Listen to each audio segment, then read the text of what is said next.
This blood is a long way from the body. Car must have been going like a bat out of hell.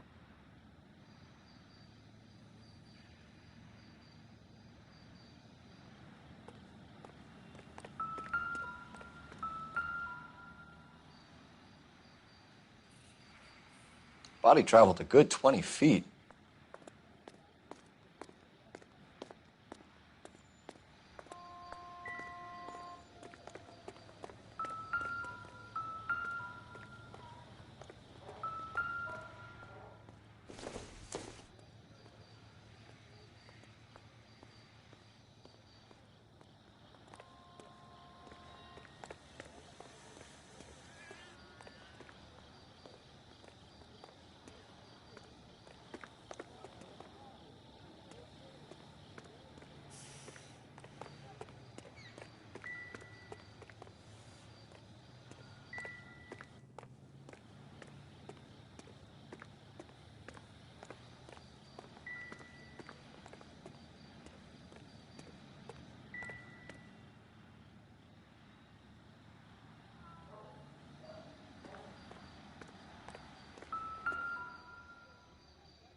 So the driver managed to brake before the impact.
All right, gentlemen, I just got this handed to me. A hit-and-run felony at Ray's Cafe, 208 North Los Angeles. Got a patrolman on site. The coroner's on his way. Get down there, see if you can find any witnesses who can put a make on the car. Need a drink. I got the jitters again. I've been in this job 20 years. I never fired my gun.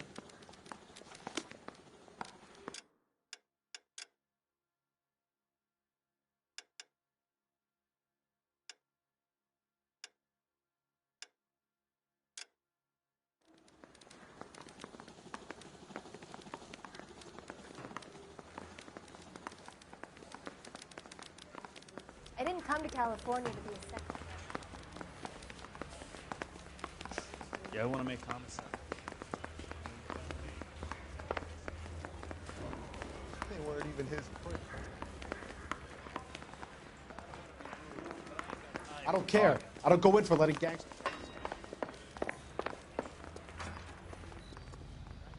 Can you drive to this one?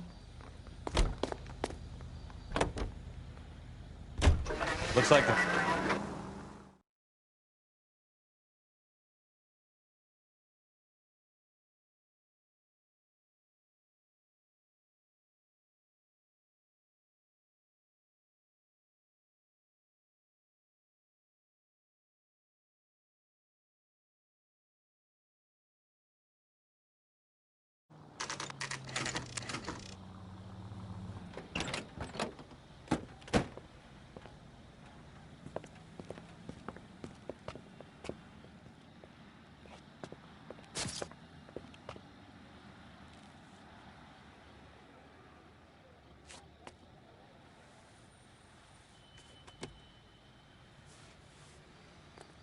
Detectives, over here. Cole Phelps, traffic. What have we got? Vic is a white male named Lester Patterson. Walked out of the bar and into the street. Car hit over there, and he ended up here. Dead on impact by the look of it. Have you canvassed the area? The only one with anything useful to contribute is the young lady over there. She lives above the bar. Name is Shannon Perry. No, it's not a stage name. 24 years old, she left Kansas to follow the Yellow Brick Road. Is that so? We'll take a formal statement later. Right now, we're going to take a look around.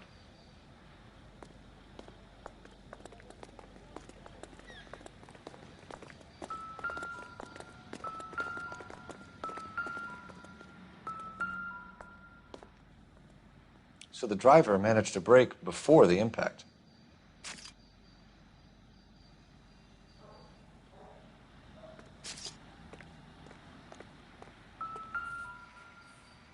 This blood is a long way from the body. Car must have been going like a bat out of hell.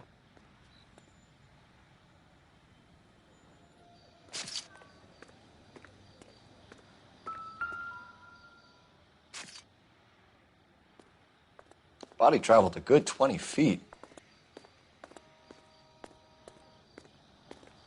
Careful where you're stepping, Phelps. I don't come down to the station house and tap dance on your desk. I landed on his face and ended up here. Car must have struck him from behind. Phelps, you should take a look at the body. Poor guy didn't stand a chance.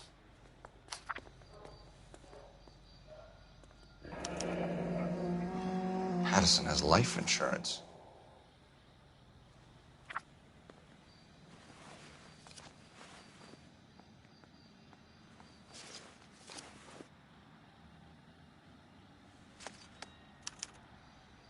We can notify next of kin.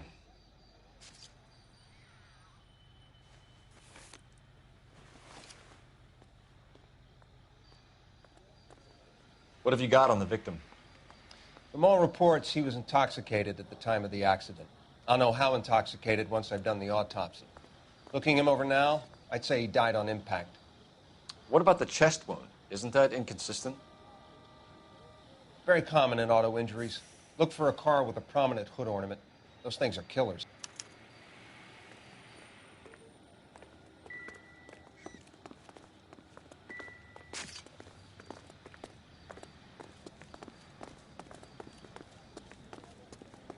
She's all yours, Detective. Miss Perry? Yes? I'm Detective Phelps. This is my partner, Detective Bukowski. Can you tell us what happened? Well, I came to the window because I heard people arguing downstairs.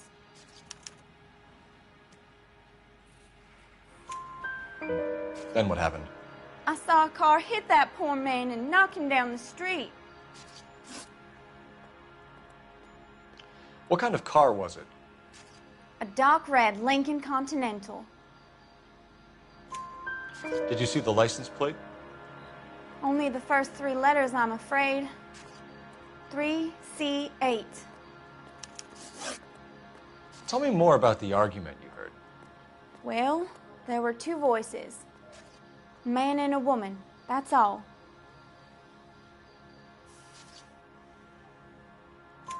Why are you holding out on us, Miss Perry? I'm sorry. I was hoping to tell my story to the newspapers. I'd like to get my picture in the paper. Trying to find work as an actress, and things look pretty difficult. Cough it up, sister. We don't have all night. People arguing? They were husband and wife. I could tell by what she was yelling. Intimate things. Very embarrassing for the man. Thank you, Miss Perry. Your information has been very helpful. You can go now. You really think so? I hope you find that driver and put him away. You certainly got away with the dames, Phelps. Give it a rest, Bukowski. Let's see what the patrons have to say. I'll take the bartender. You work the rest of the room.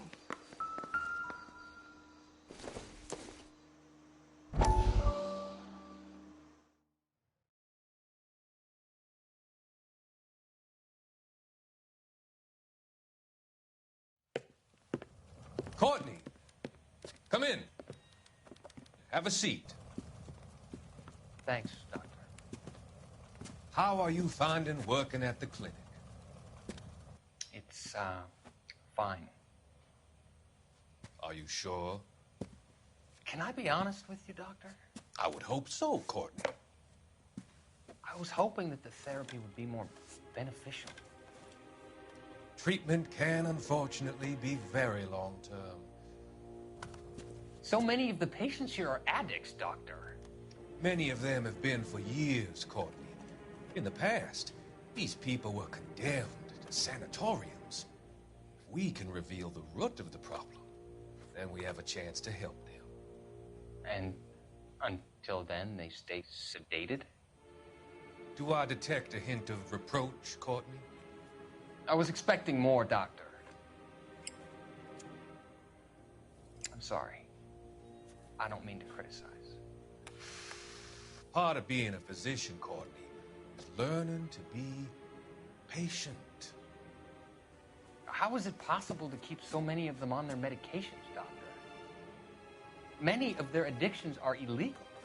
Oh, many things in life are gray, Courtney. What may on the surface appear to be illegal is actually of benefit to society at large.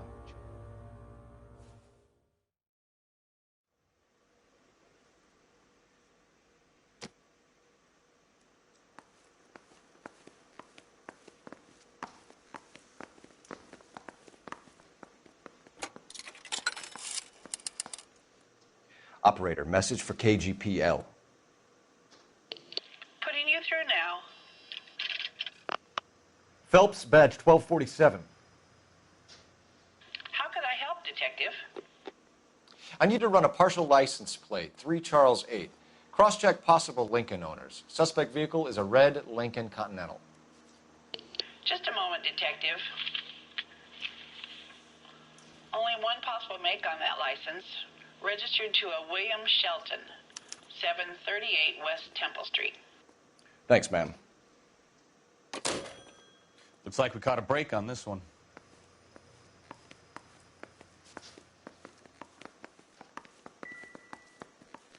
I'm Detective Phelps of the LAPD. How can I help, Detective? Name would be a good start. Dudley Lynch. Hired help. I run the place when the owner ain't around. Where is the owner? He stepped out. Somebody had to take Lorna, Mrs. Patterson, home. What can you tell me about the accident? Not a lot. It was busy in here, and all I heard was the impact. So what was he doing outside? It's against licensing regulations to drink on the sidewalk. Lester and Lorna were having a fight. The owner made him take it outside. It was pretty ugly. Do you know the victim? Yeah. Lester Patterson. He's a regular here, or he was. Not one of your favorite customers? Lester was special, but not my kind of special. Was Lester drinking alone? No. He came here with his wife. She didn't seem too interested in the booze, though. A witness overheard an argument. Lester and Lorna. There's nothing like airing your dirty laundry in public, is there?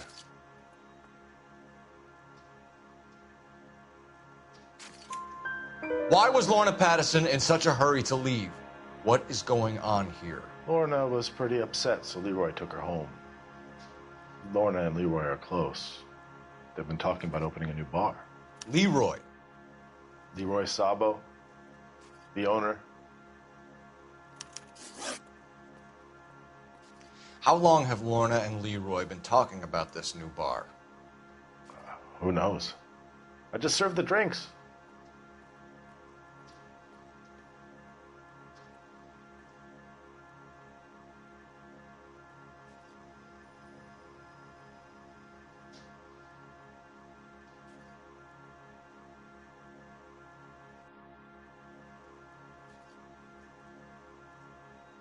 How long have Lorna and Leroy been talking about this new bar?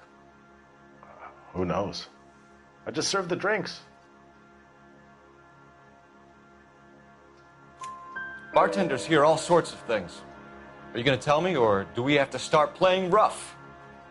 When Lester was drinking, he treated Lorna like dirt. He gambled away all their money. Lorna pitched Leroy about the bar. I don't know how interested he is. Is Leroy doing well? Hell no. The only thing keeping this place afloat are the poker games. Thanks for your help, Lynch. I'm going to need you to sign a statement with the patrolman. Sure, no problem.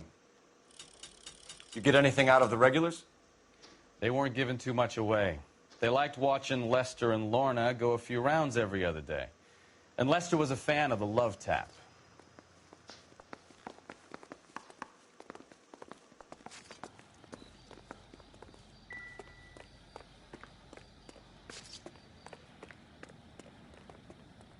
You're behind the wheel. Do we know where we're going?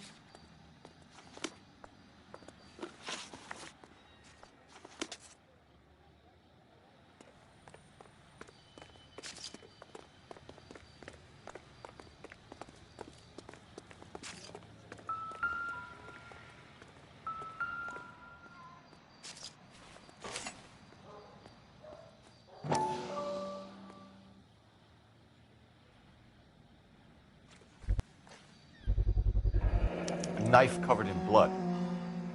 Could be a steak knife. This is a hit-and-run case, Phelps. Anyone could have thrown away a kitchen knife. In any case, we'll want tech services to scrub the alleyway before they bag the knife.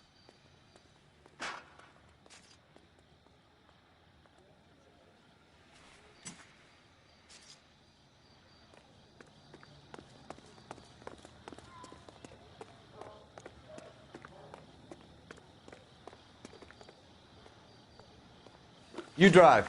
I need to go over the case notes. All right. Where to?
Yes? Hello? Mrs. Patterson. Is this about my husband? We're investigating the incident, ma'am. I see. Come in, won't you?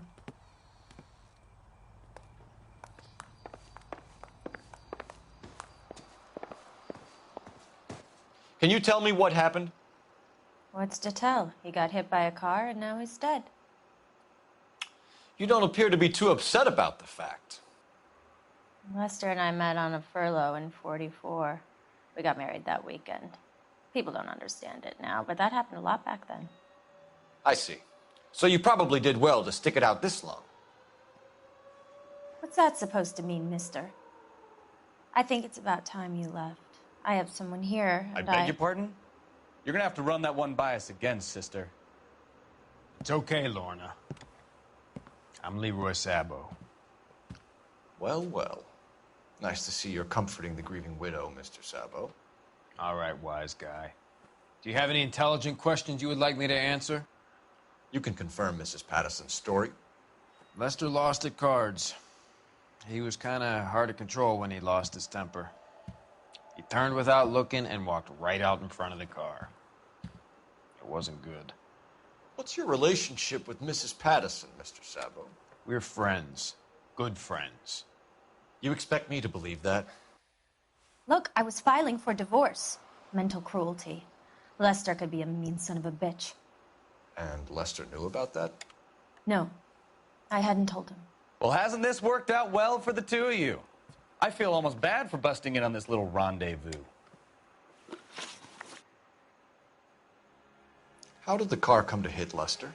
He walked straight into the path of an oncoming car. You expect me to believe that, Lorna? It's all very convenient. Gambling for Lester was like the needle for a hophead. He was yelling at me. He was yelling at the whole world. I kind of felt sorry for the driver. Poor guy had no chance. You were arguing in the bar and on the sidewalk? We were always arguing. So what? Admit it. You were baiting him, pushing his buttons. We can easily get the full story from the regulars in the bar. All right. Lester was playing cards out back. He lost, of course, and wanted back in. He suggested I earn the money on my back to get a mistake. That was the proposition he was putting to his so-called buddies. So maybe I was a little angrier than usual. Let's just say I took exception to his idea. The bartender said that you and Leroy were planning to go into business together. Can you explain how you'll get the money to do that? I have a little money saved away. You're being economical with the truth, Lorna. You want to back that up, little man? You increased the premium on Lester's life insurance. GI insurance policies have a $10,000 payout. It was Leroy's idea. Lester lived on the edge. He was always getting into fights, crack games, pinochle, you name it. Turns out it was good advice. It speaks to motive and premeditation, Lorna. You're forgetting the hit-and-run detective. You and Mr. Sabo have an interesting day. I'm sure we will, officer. Now, if you could both just leave. We're leaving, ma'am. Sorry for your loss. I can see what a tough time you're having with all this.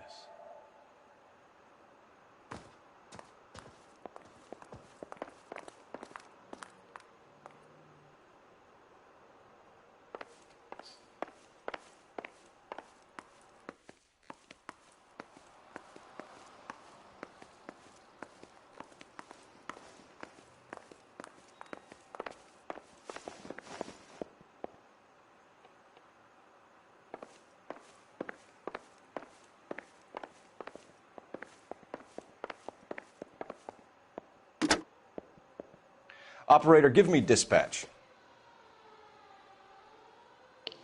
Putting you through now. Phelps, badge 1247. How could I help, Detective?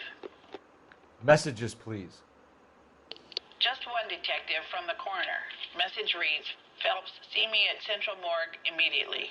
Results of the Pattison autopsy. Thanks for your help.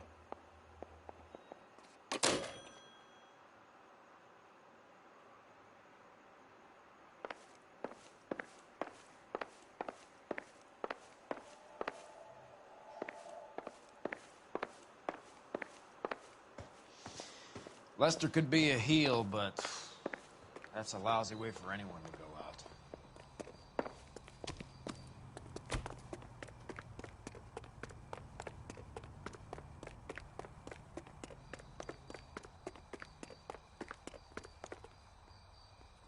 You know the way. You can drive. Where are we going?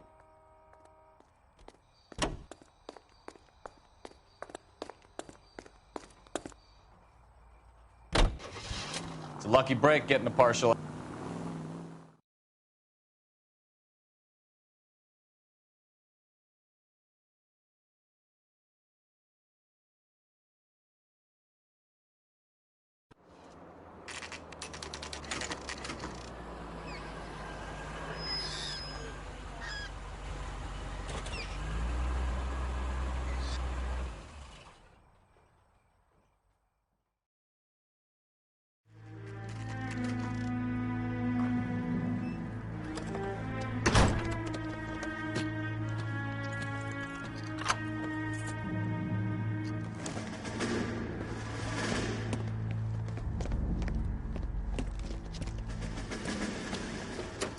That's the son of a bitch right there. William Shelton? Yes? It doesn't look good, Shelton. You packing your bags and making a run for it? You know why we're here. Yes. The accident. We've got witnesses who can put this car at the scene, not to mention the physical damage. This is open and shut, Shelton.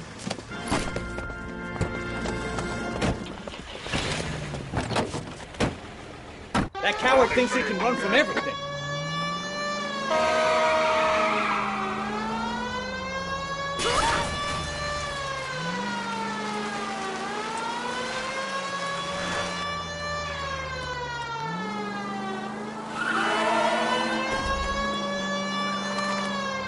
Lay into his wheel arches. Come on.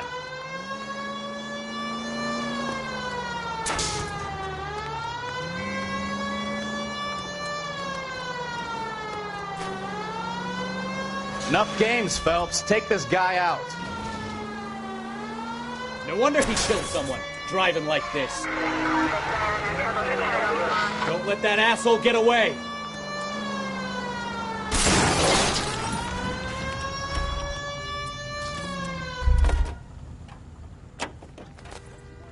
All right, I give up. Give it That's up, it. LAPD. And we're done. How does a vehicular manslaughter rap sound, Shelton? I hit him. I admit it. I just panicked, but it wasn't my fault. What do you mean? The guy jumped right out in front of me. He came out of nowhere. There's nothing I could do about it. Why didn't you stop? I've had accidents before. That's it. We're done here. The DA is gonna love you. They weren't all my fault. I'm a surveyor. I need my license for my job. There were people around. A woman and a man were standing right next to him. I thought they could get him to a hospital. I'm telling you, it's not my fault. The guy is dead, Shelton. You can't be serious. William Shelton, you're coming downtown. We need to talk about a manslaughter charge.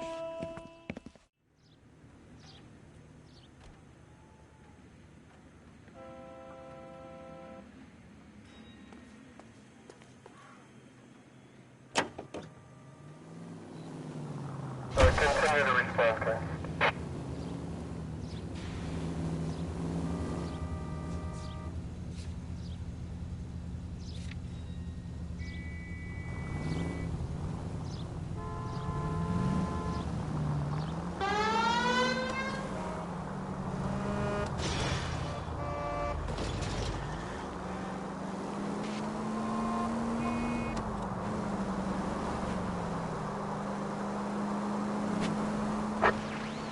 Units also needs assistance, 540 West 9th Street and Uncle Sam's Army Supply. 540 West 9th Street. Unit can handle code 2, identify.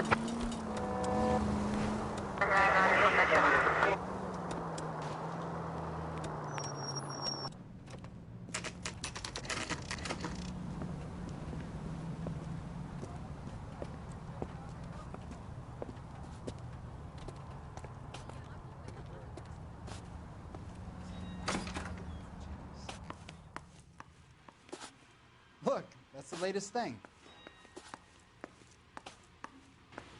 We can put the driver in front of a judge in less than a week. You'd be making a big mistake. Run that by me again? The victim was dead before the car hit him. 2 puncture wounds to the right side of the thorax. Second puncture reached his heart. You're kidding me. Been doing this job 23 years, son. No one's ever laughed at one of my jokes. He was stabbed to death? Long, sharp knife. Length of a bayonet. We found a knife in the alleyway. Where is it now? Was it bagged? By Patrolman Kaplan. Perfect. I'll get you a definite match. Jesus, we got him. Murder 1. We were right there and they tried to stare us down. Now they'll both get the gas chamber. We have the knife, we have the coroner's report, and I bet we could roll Sabo as a witness. Let's bring her in.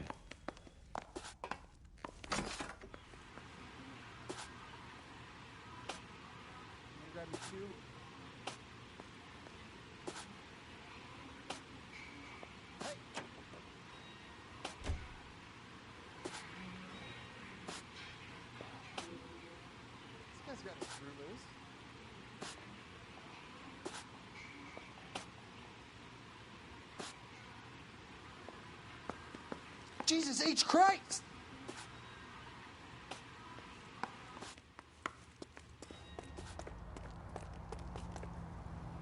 You can drive. So where you want to go?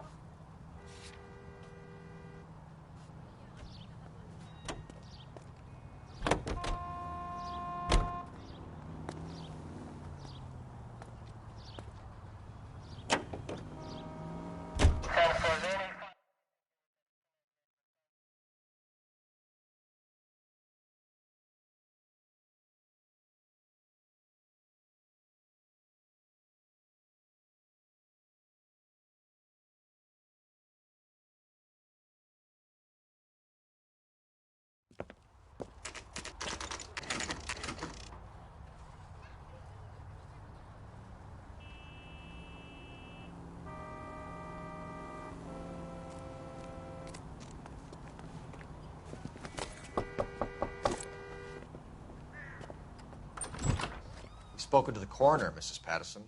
He confirmed your husband's cause of death. We'd like you to come downtown and answer some questions. It wasn't me. It was Leroy's idea. Leroy stabbed him. I had nothing to do with it. Where is Leroy now? He's in the bedroom. You're very good, Lorna. Put the gun down, Leroy. If you do something stupid now, you don't stand a chance in front of the grand Nice of jury. you to give me up, sweetheart.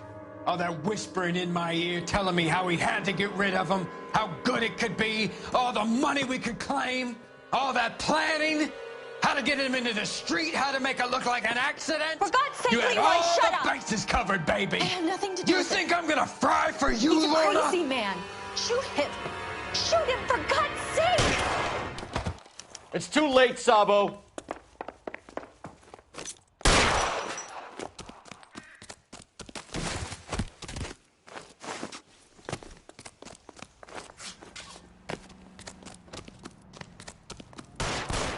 That a backfire. Oh, brother. Sabo, stop or I will shoot.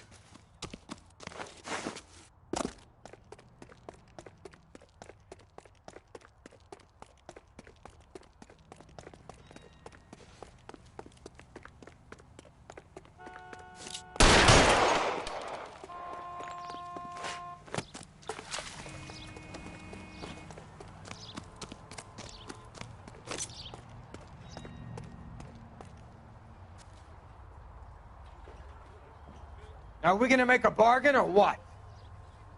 How long do you think you can hold out?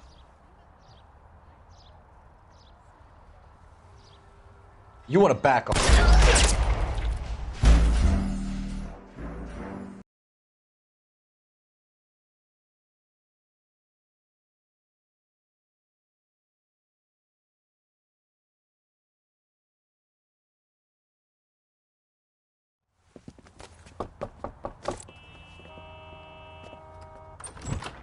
We've spoken to the coroner, Mrs. Patterson. He confirmed your husband's cause of death. We'd like you to come downtown and answer some questions. It wasn't me. It was Leroy's idea. Leroy stabbed him. I had nothing to do with it. Where is Leroy now? He's in the bedroom. You're very good, Lorna. Put the gun down, Leroy. If you do something stupid now, you don't stand a chance in front of the grand Nice of jury. you to give me up, sweetheart.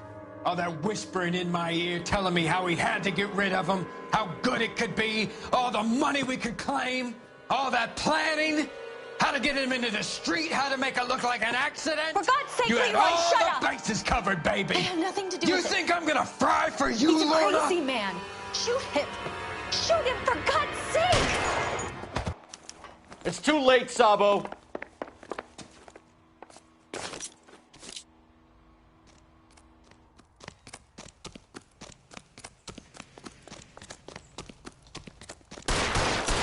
Sabo, stop or I will shoot.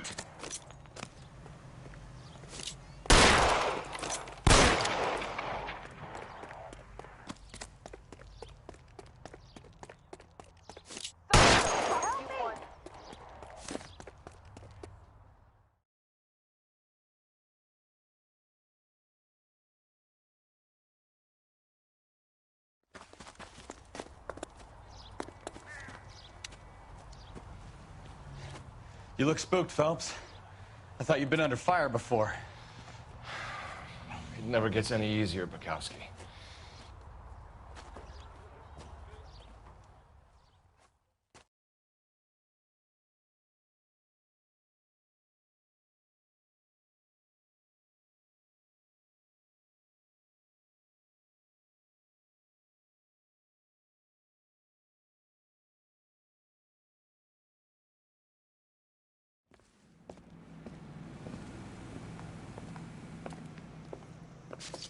So, I give you a hit and run.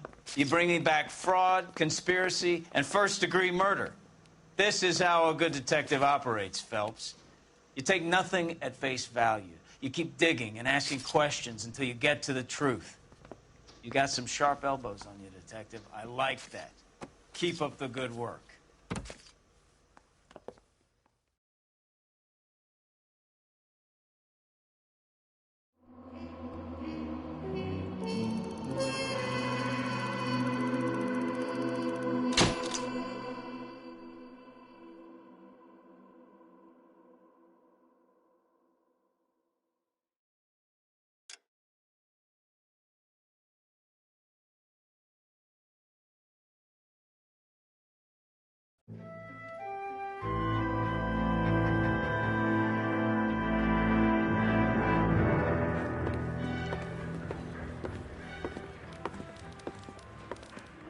Phelps, Kowski.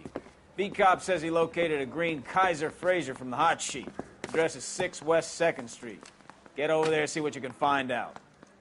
Go on. Sorry to inconvenience you. We're on it, Captain.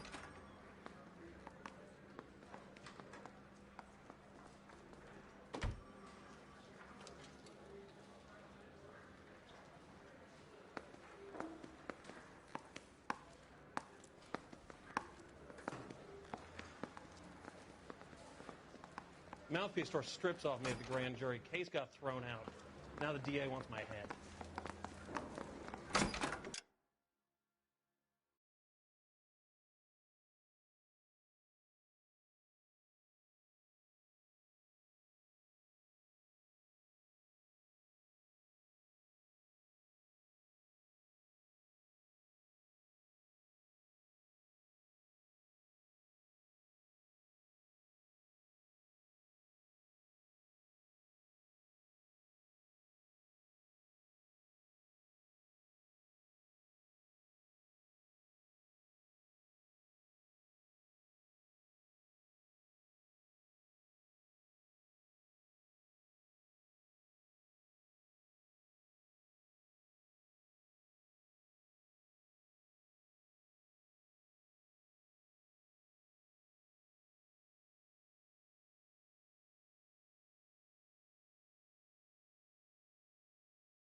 I swear the more bent cars we bring in, the longer the hot sheet gets.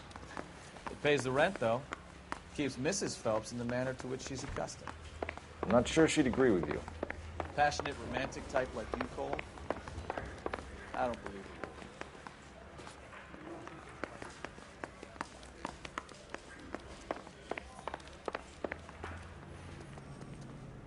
You're behind the wheel.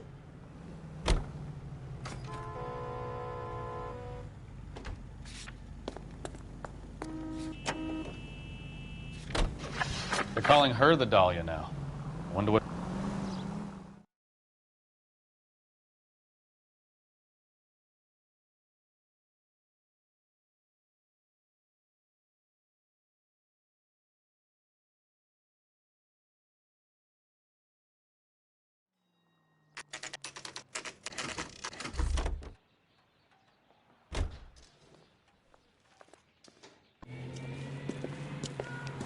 That's the car, Cole. Just pulling out of the drive. Get him. Remember, we need him healthy enough to answer questions. 1247, Detective Phelps, requesting immediate backup in pursuit of a stolen green Kaiser Fraser from 6 West 2nd Street.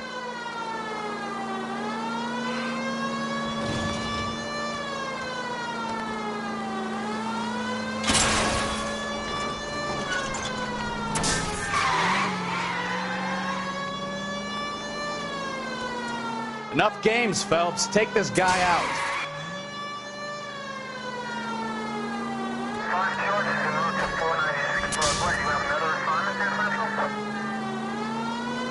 Lay into his wheel arches. Come on. All right, all right. Maybe I was a couple miles over the speed limit. Hands behind your head! Get bracelets on him, Phelps. Why did you run from us? I saw a big car in my rearview mirror with two tough guys bearing down on me. What would you do? What's your name? Cliff Harrison. You're under arrest. For what? What are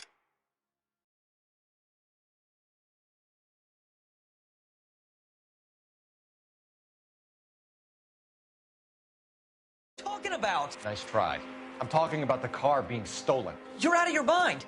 I bought the car, and I've got the paperwork to prove it.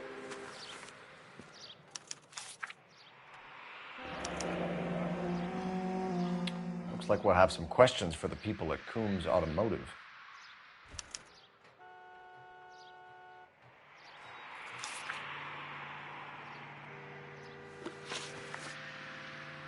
You purchased this car from Coombs Automotive Company? Yeah, that's right.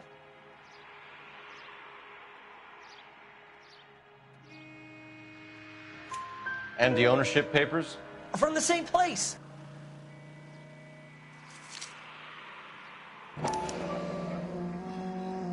If this is a forgery, it's top-notch. This will need to be traced.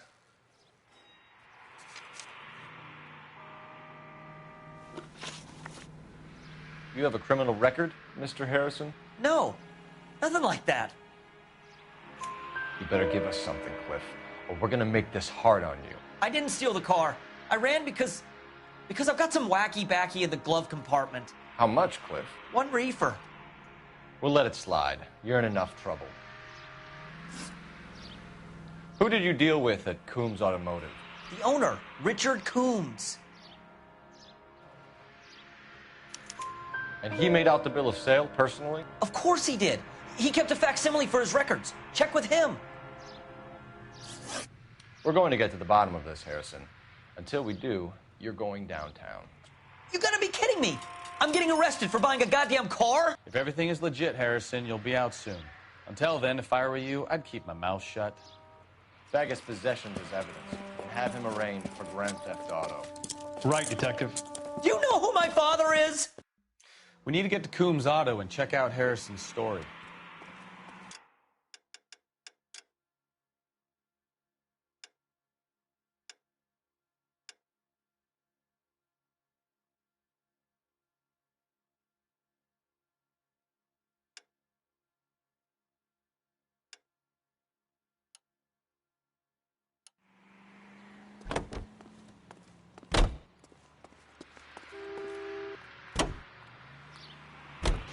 You know what?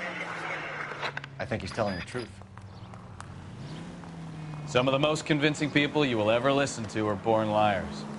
Usually they're called politicians. Straight through the next intersection. Straight on.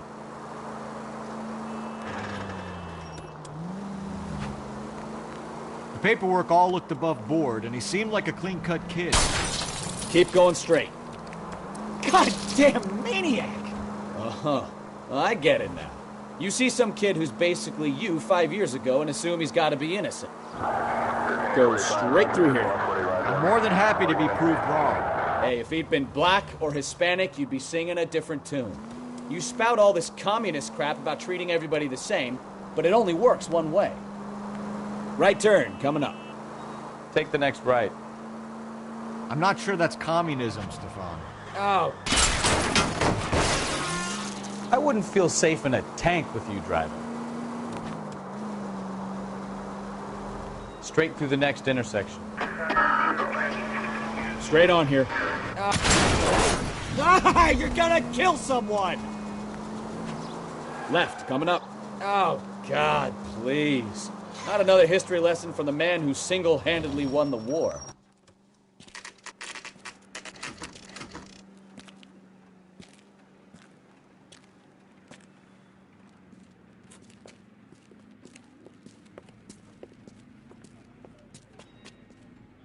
Not another step. I have got a Buick Century sedan that would be absolutely perfect for you.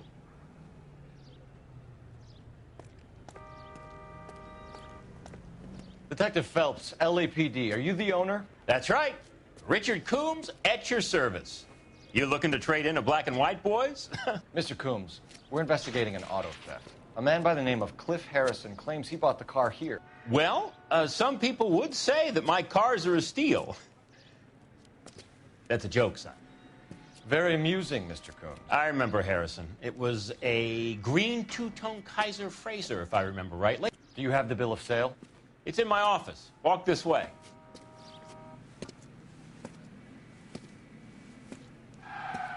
That's a joke, too, son. Phelps, you mind if I shoot this guy? He's getting on my nerves.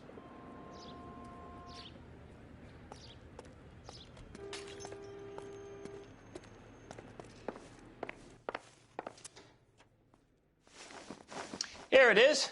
Got the original pink slip there, too.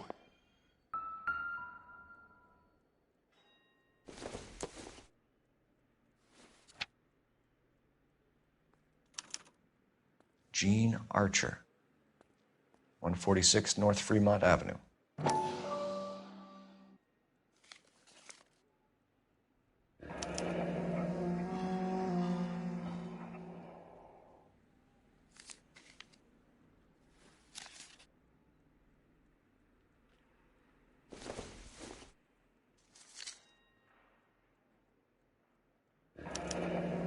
Harrison's purchase receipt was legit, at least.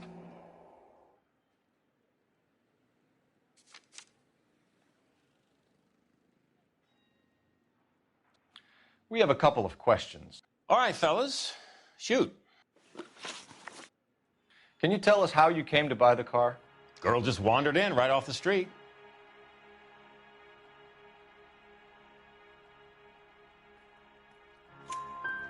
Nothing unusual about the car. Not really my usual type of vehicle. The price was certainly right, though. Nice girl, but about as sharp as a bag of wet mice.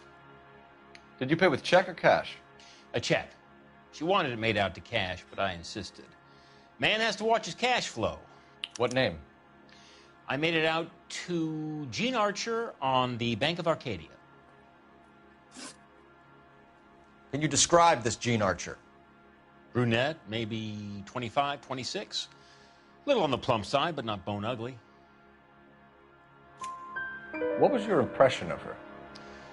Kind of harried and harassed. In a hurry to go somewhere, but no place to go. You get to know the type.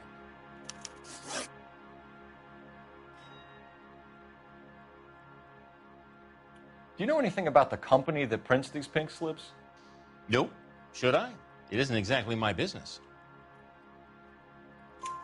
It says Marquee Printing. You've never heard of them? Marquee. Sure. They do all the government red tape. You'll find the place down on Aliso Street near San Pedro. When exactly did you hand over the check, Mr. Combs? Close of play on Friday. Why didn't you pay her cash? You knew the car was dirty. I had an inkling. When people are in a hurry for money, always pay by check, son. Gives you a couple days to back out. This was all above board. Yes, of course it was. Did this look legitimate to you, Coombs? I'm in used cars, son, not bearer bonds. In my business, you don't look a gift horse in the mouth. Now don't come on all high and mighty with me if you want my help. Thanks for your help, Mr. Coombs. We need to continue the investigation. Hope you sort out your problem with Mr. Harrison. Go easy on him, son. Boy's about as sharp as a bowling ball. He's built too low. The fastballs fly over his head. Let me shoot this guy, please. You have a pleasant day, Mr. Coombs.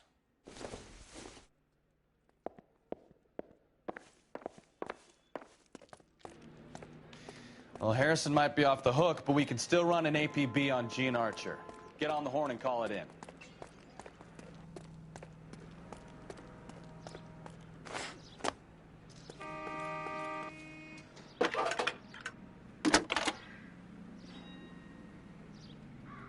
Phelps, badge 1247. How could I help, Detective? Requesting an APB on Gene Archer, age approximately 25, on suspicion of Grand Theft Auto. I'll relay the information. Any messages? A James Velasco is being held at Central Station on suspicion of GTA. Possible link to the Harrison case. They're waiting on you to conduct the interview. Thank you.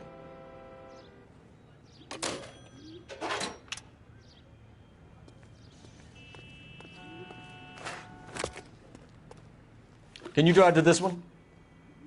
Fine. Where are we headed?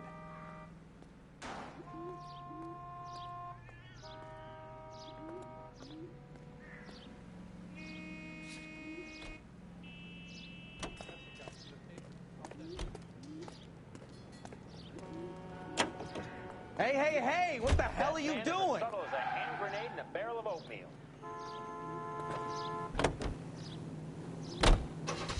I like your thinking, Phelps. Call it evidence. The guy's an asshole. You can pick it up at the pound.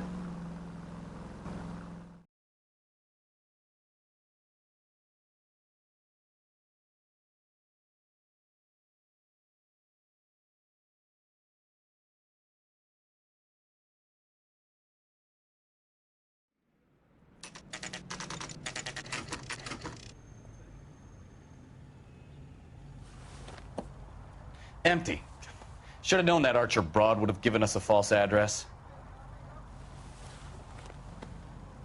We should go to the station, see what this Velasco guy has to say. Here's a chicken and egg question for you. Do you think you have to be an asshole to sell cars? Or that selling cars turns you into an asshole? You've got it in for everyone today, haven't you? I've always got it in for car salesmen. Doesn't matter what day it is. And why do they always think they're comedians when they're about as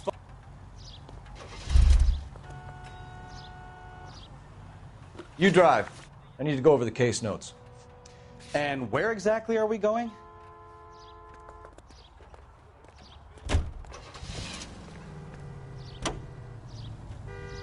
Maybe the more annoying they are, the quicker you sign on the dot.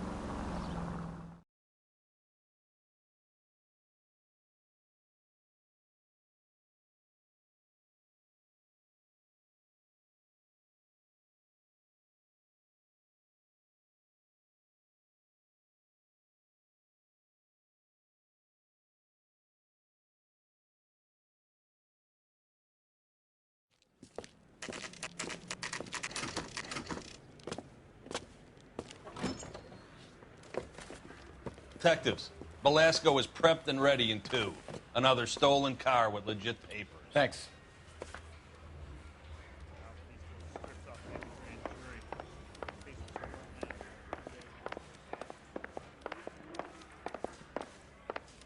Hey, you think those Vice boys get any on the side?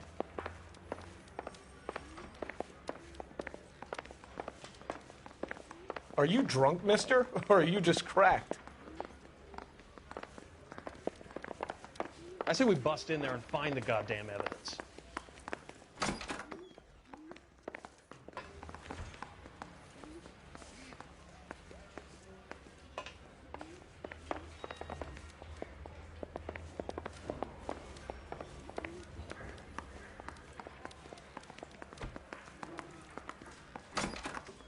Crummy bastard. James Belasco? I want a lawyer. It's my car and I got the proof right here. Take a look for yourself.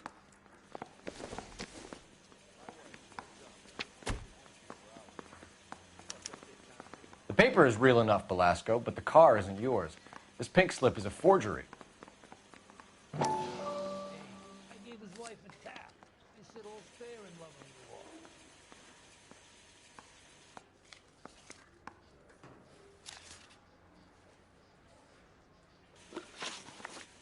Where were you taking the car, James? Blow it off, greenhorn. You'll get nothing from me.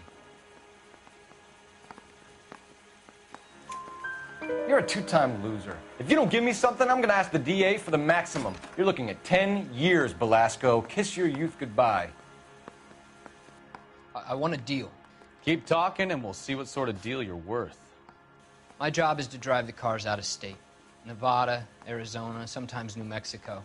With the paperwork they provide, it's normally a breeze.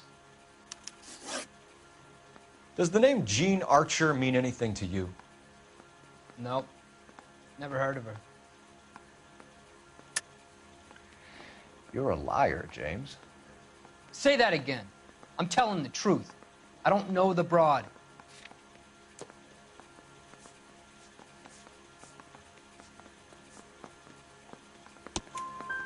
So that's why you both have the same address printed on your pink slips. She's a mule for these stolen vehicles, genius. Same as you. Jesus. All right, I know her. Stupidest broad I ever met.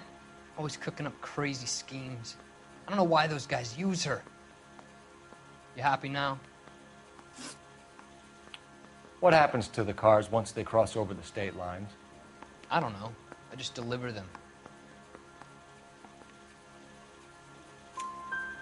Give me something, Belasco, or I'll take you back to the cells and tell the whole station you're a child molester. How long do you think you'll last? Okay, okay. I hear you. The cars get sold in Chicago or back east. Sometimes I bring back cars coming the other way. Where do you pick up the cars, Belasco? Warehouses. Mainly in East downtown.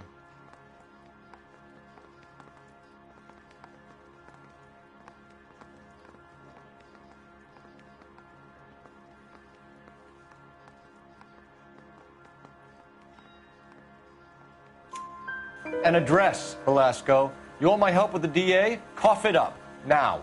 A place on Industrial Street. I don't know the number. You're gonna help me out, right? Keep talking, kid. We'll see what we can do. All right, James. We're going to check if this information is worth anything. And if it is, I need your help here, pal.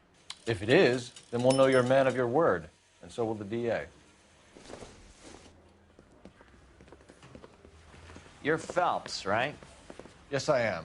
Look, can we do this later? I'm in the middle of it. Ray Pinker. I'm with Technical Services. The pink slips are all real.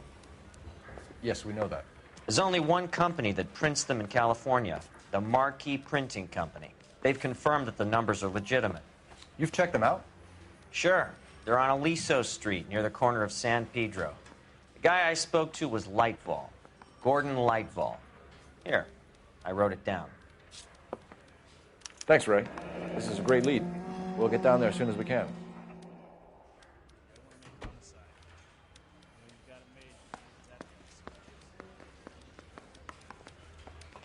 Phelps, your GTA suspect, Gene Archer, spotted by a patrolman. Western Union office, 253 South Hill. Less than a minute away down the street if you run. Go! She won't hang around.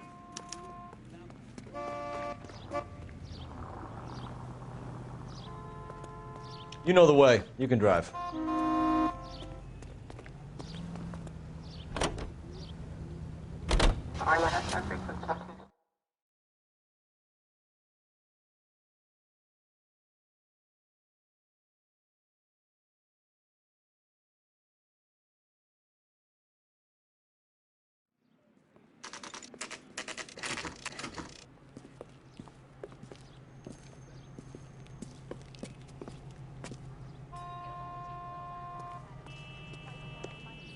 Nice boy. LAPD. Putting all those We'll take it hoodlums from in here. jail. God damn it.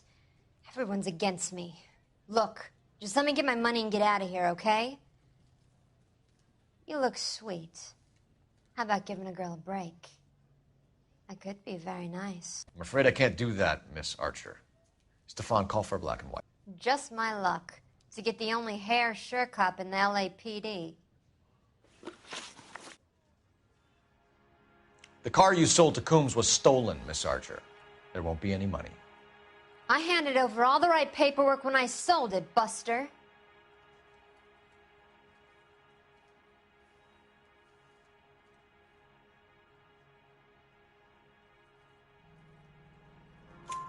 Gene, you've blown open the whole operation because you were dumb enough to try to sell one of the cars. What do you think they're going to do to you? Give me something. I was just doing what they do. They paid me $50 to drive the car. I made $2 grand selling it. You made zero. And if they catch you, you're dead. Is that all your life's worth? Look, a girl needs things. I don't see you looking out for me. How long have you and Belasco been delivering cars? Who is James Belasco? You're lying.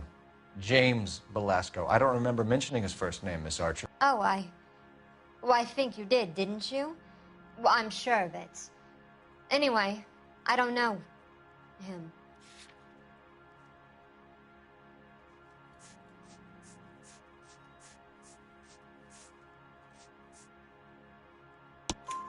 You aren't sharp enough to lie to me, Gene. You and James Belasco share the same address on your pink slips. We have him in a cell. Okay, so I know the creep. The pink slips are real. The home addresses are always vacant lots. Bigelow is always boasting that the paperwork is legit and that if we stick to our stories... And don't try and sell the car? Yeah, that too. Tell me where you picked up the car, Miss Archer. Look, I can't remember. Let me go, will you? Please. What have I got to do? Trying my patience here, Gene. I'll have the reporters down here and have your picture in all the papers. You'll have nowhere to run. All right already. I get the message. I pick up the cars from a guy named Bigelow. 58 Industrial Street. Big warehouse full of goons. Now you've got what you want. Can I go? Please? No, you sure can. We've got a car waiting outside for you. Some career advice, Gene. Get out of crime. Marry someone boring who has money and will find you captivating. Is this guy for real? He takes a little getting used to, but yeah, he generally means what he says.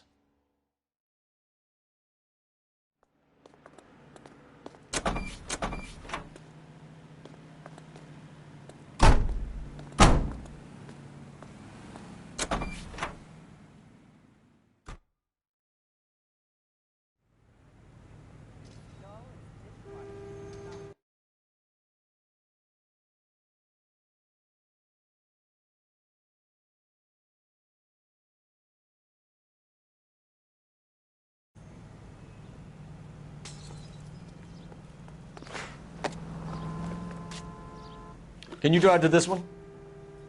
So where you want to go?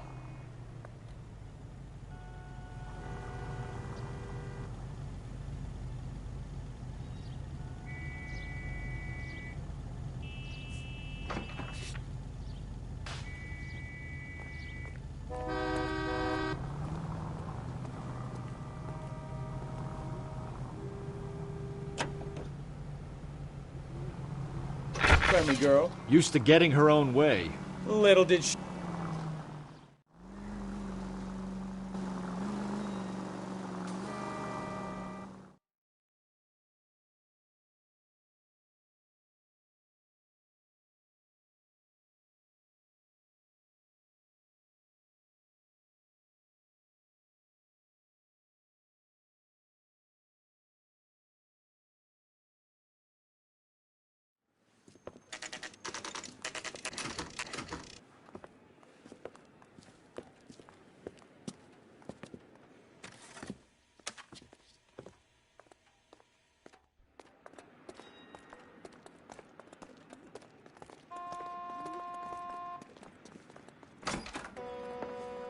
And what can I do for you, gentlemen? I'm a traffic detective from Central Division. Who's in charge here? I am, Gordon Lightfall. What's this about? We understand that your company prints California vehicle titles. Yes, I have the government contract to print pink slips. I've done for some years. Have you had any goods or equipment stolen recently? We're running up against stolen cars with seemingly legitimate paperwork. Not recently. Have you ruled out forgery? There's no shortage of talented artists in this town. We'll keep it in mind.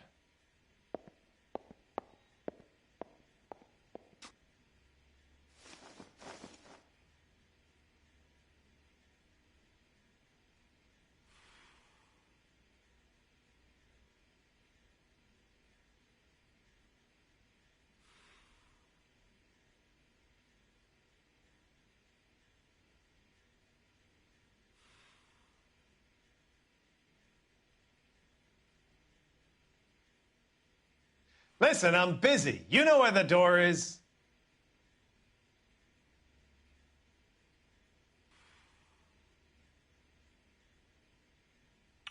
We have some questions for you, Mr. Lightfall.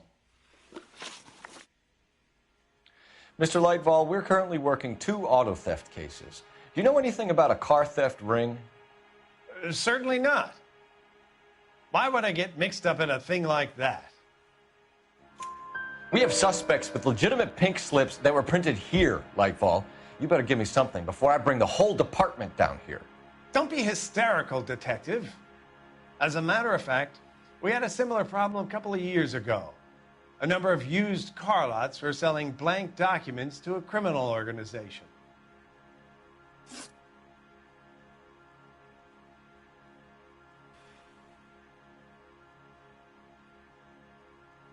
Do the names Cliff Harrison and James Belasco mean anything to you? No, they do not.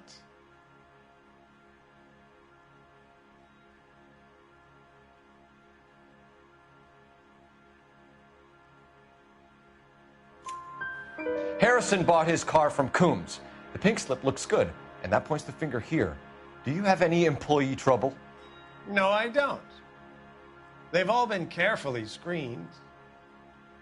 Look, now that I think about it, the name Coombs sounds familiar. I think they may have been involved in stolen documents in the past.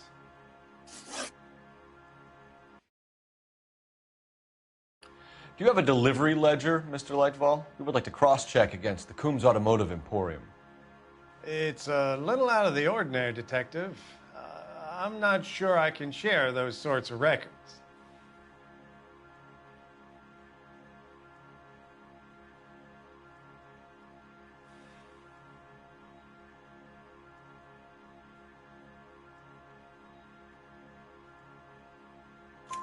Hand it over, Lightball. You don't want us having bad thoughts about you, do you? Very well, but this really is irregular. Over here.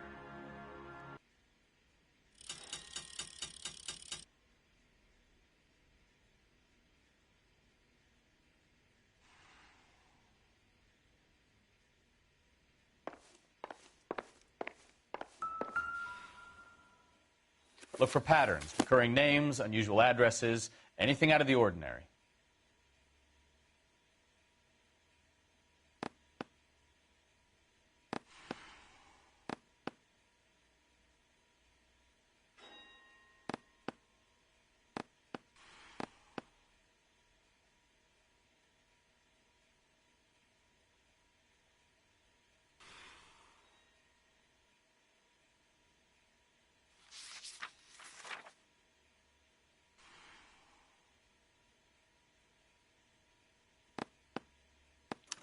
You certainly encourage repeat business, Legval. This Mr. Bigelow is a good customer. Sorry to bother you, sir. We'll let you know if there are any developments.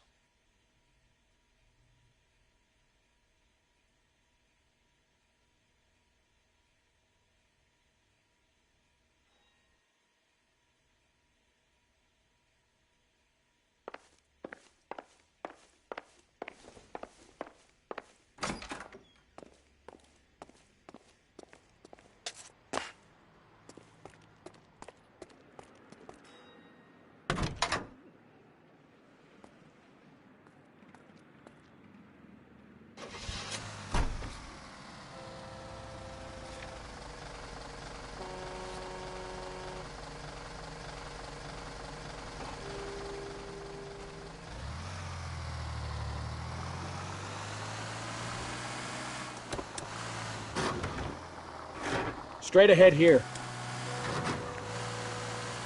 Straight through.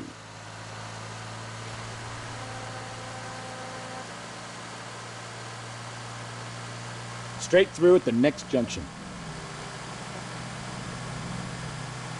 Straight through the next intersection.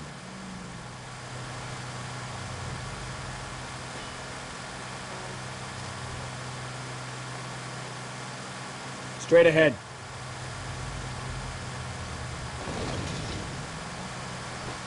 Go straight through here. Cross over, keep going straight. Straight through the next intersection. Straight ahead here. Straight through the next intersection. Cross over, keep going straight. Keep going on this road.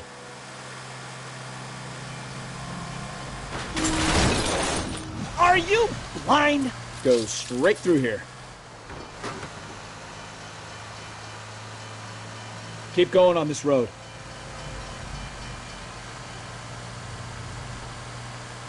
Keep going straight.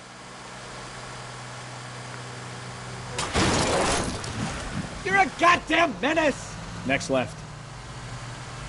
Left, coming up.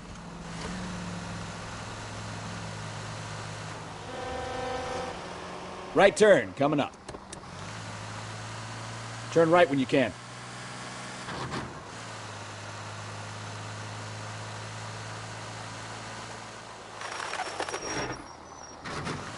Go left now.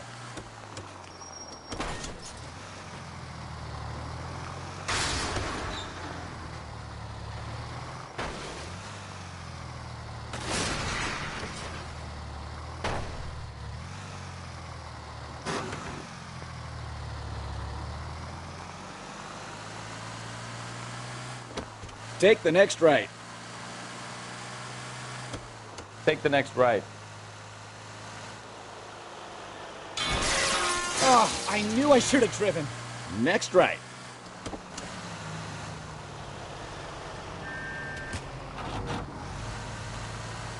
Almost there now.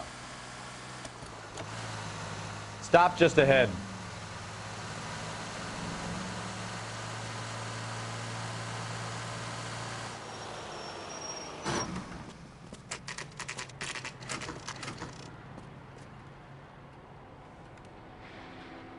Call for a couple of black and whites. Get Fleischer down here. I thought you Marines were gung-ho, Cole.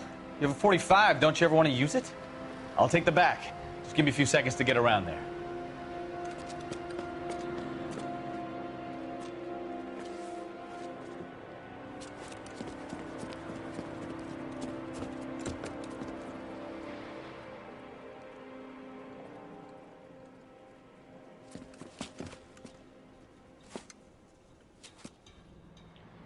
Phelps, LAPD. All of you are coming downtown with me. Think so, huh? Cops! My goodness!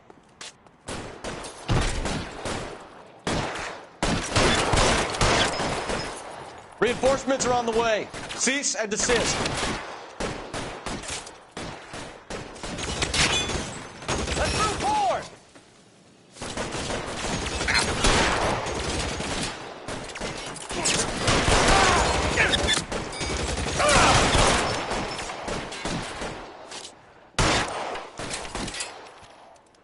I got you now, motherfucker.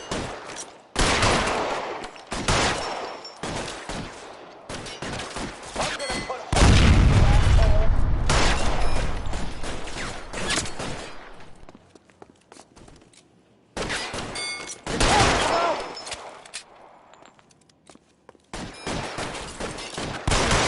As soon as he pokes his head out, we'll stop him. Throw out the guns. He can't get us off!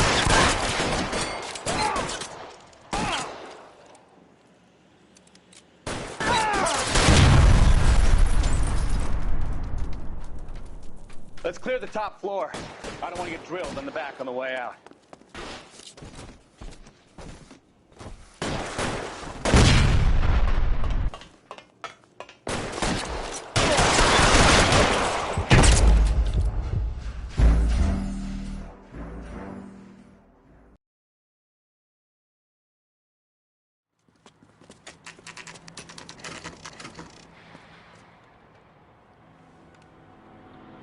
We should call for a couple of black and whites.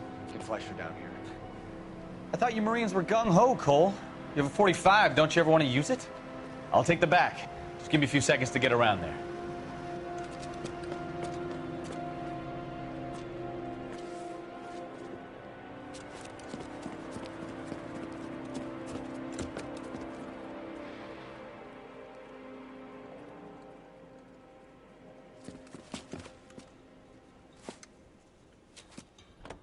Cole Phelps, LAPD.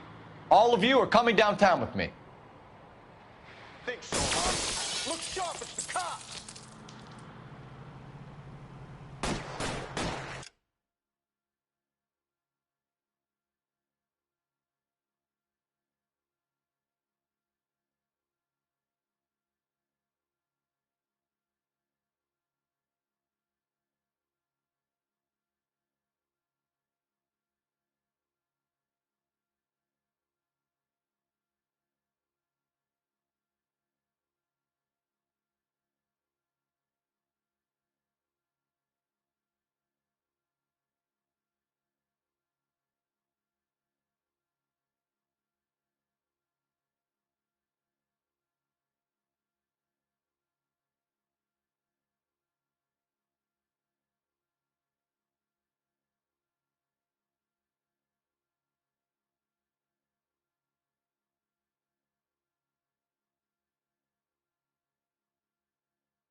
Reinforcements are on the way. Cease and desist.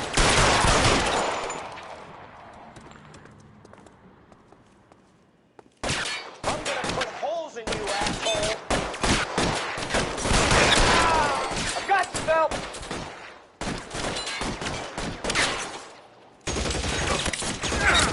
I'm gonna put holes in you, asshole. Throw out the guns.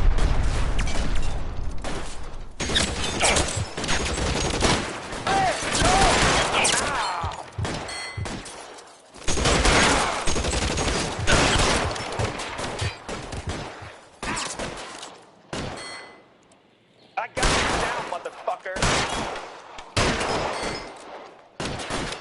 As soon as he pokes his head out, you step on it. How long do you think you can hold out?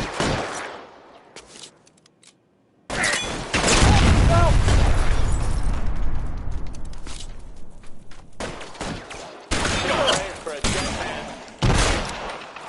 Stay down. Your move, mister.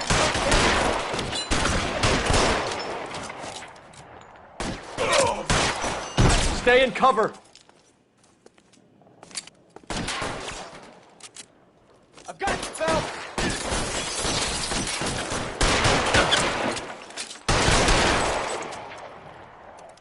I got you down, motherfucker.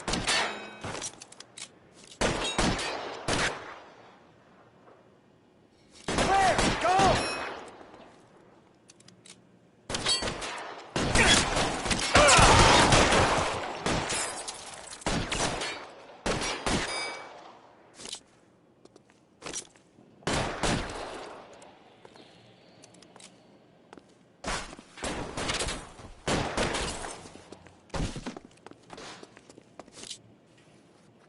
You're gonna get yourself killed. Kill a cop, and it's the electric chair.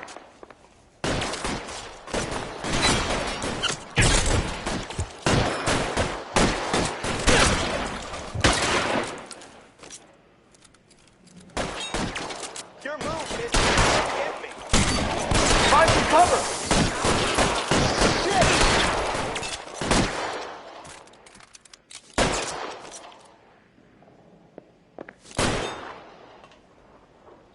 Covering fire!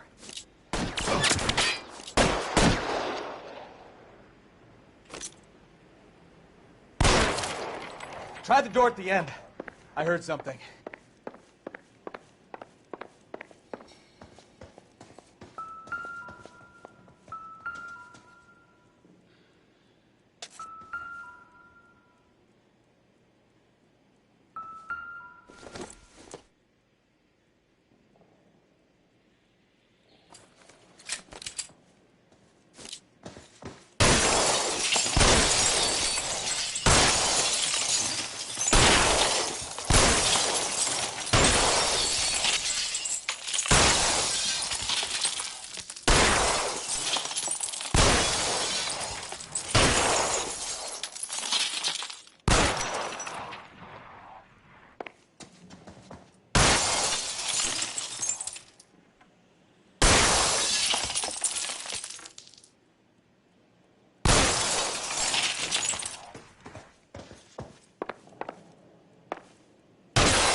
All right, don't shoot! Keep your hands up.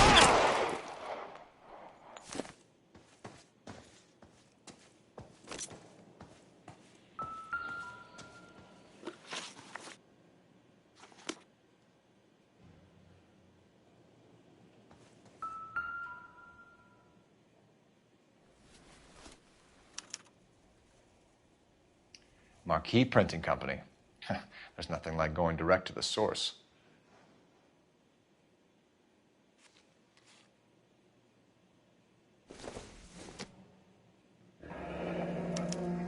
Betting slip.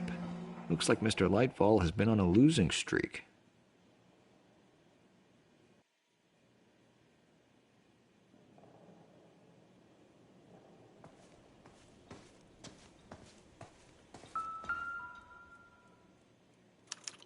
There are enough slips here to keep them stealing cars till Christmas. We've got a trail of pink slips and stolen cars that leads right to your door, Bigelow. You're in this up to your neck, but I don't think you're the man in charge. Make it easier on yourself. Give him up. I do work on cars for customers. You charge in here shooting up the place like it's the Ballad of Bulge. I can't give you anything.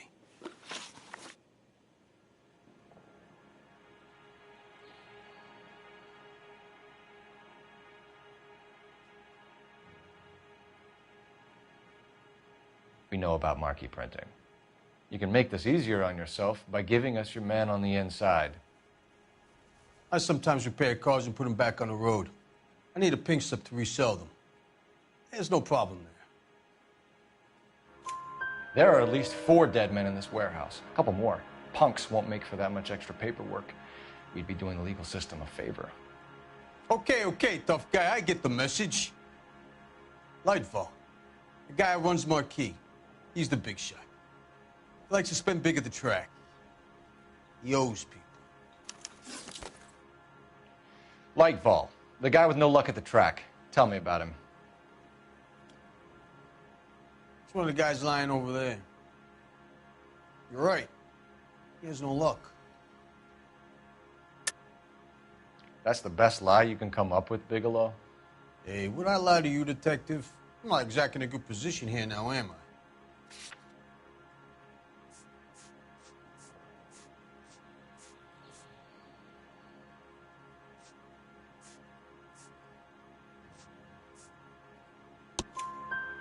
Gordon Lightball owns Marquee Printing, a government print shop. He's losing big at the track. He has these big government contracts. He's in hock over 20 grand. If the feds find out, contracts will be all over. Lightfall plays ball. All right, Bigelow. The heat is off you. Play your cards right and you'll be able to count your time in Quentin on one hand.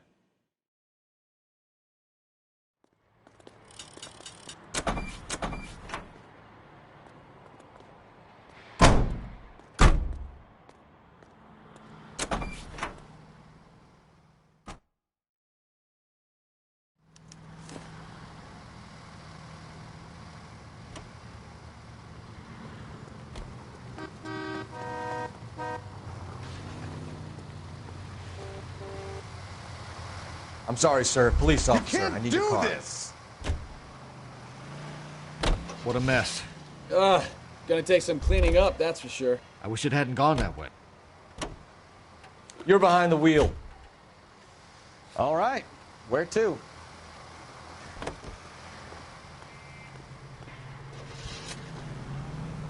Well, they shouldn't bring guns to work with them. We didn't have a lot of choice. You have to admire the barefaced cheek of someone who tries to blow your brains out one minute and pleads innocence the next.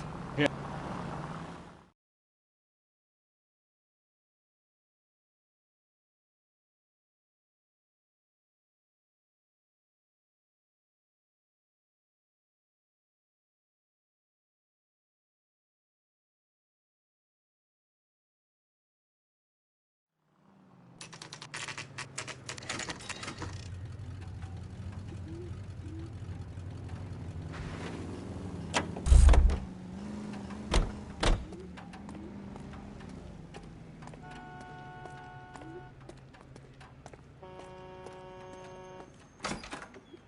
You're under arrest. You again? This harassment is starting to wear thin. We found a box of pink slips in a warehouse full of hot cars. You signed for them, Lightball. I signed for all the orders and deliveries. You'll need something better than that, cowboy.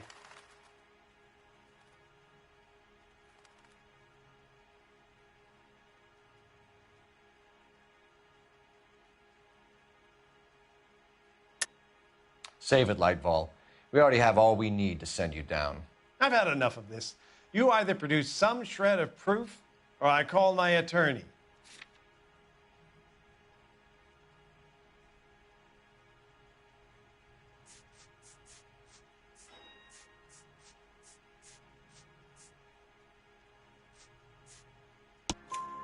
You're in the hole with the organization. We know about the debts, Lightball. I agree. I have a small problem. I'm prepared to help you in any way I can, Detective. I'll name names. I need you to keep this out of the paper. You need to shut up now, Lightval. Gordon Lightval, I'm charging you with conspiracy and fraud. Hands behind your back. The LAPD Central Traffic Division has today smashed a nationwide auto theft ring, writes crime correspondent, blah, blah, blah. Oh, here it is. Traffic squad detectives confronted a large group of armed thugs. After an exchange of gunfire, more than a dozen dead criminals were removed from the scene. The LAPD sustained no casualties. Damn fine work, Phelps. Now get out there and nail some more bad guys, will you? I want to finish reading this.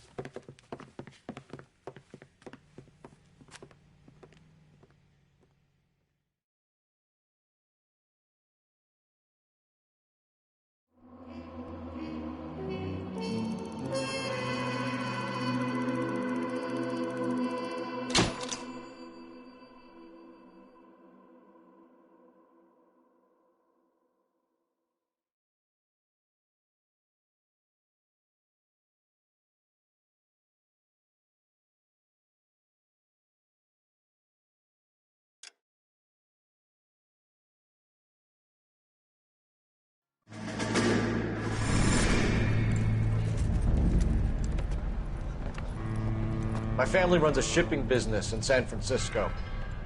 We used to have 2 ships a week to Tokyo. We've been in shipping for 2 generations, Hank. I've never been on a voyage anywhere.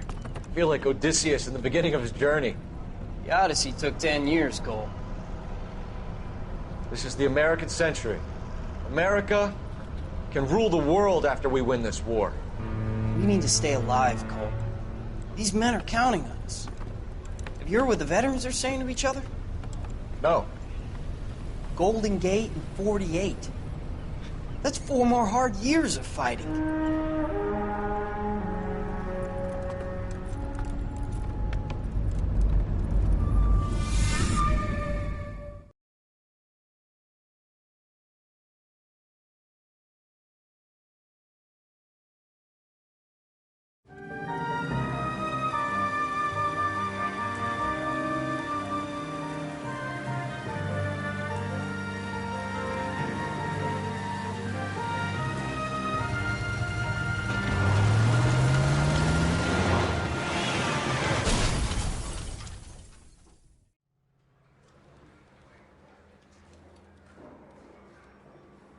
Phelps, Bukowski, you have a new case. 2 women, possible drink drive. How was that a case?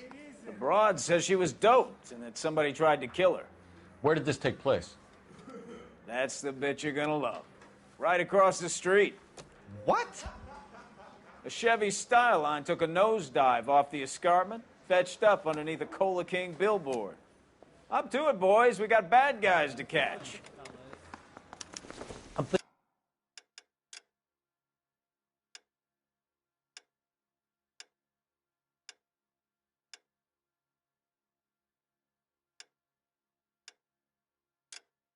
Thinking of moving up to a 45. I want to stop him. See you later, fellers. Try not to work too hard. Look at you bantering with the boys. There's a tear to my eye watching my caterpillar grow wings. I'm just trying to fit in. Educated, hardworking, straight as an arrow. I hate to break it to you, Cole, but you'll never fit in this. You can drive.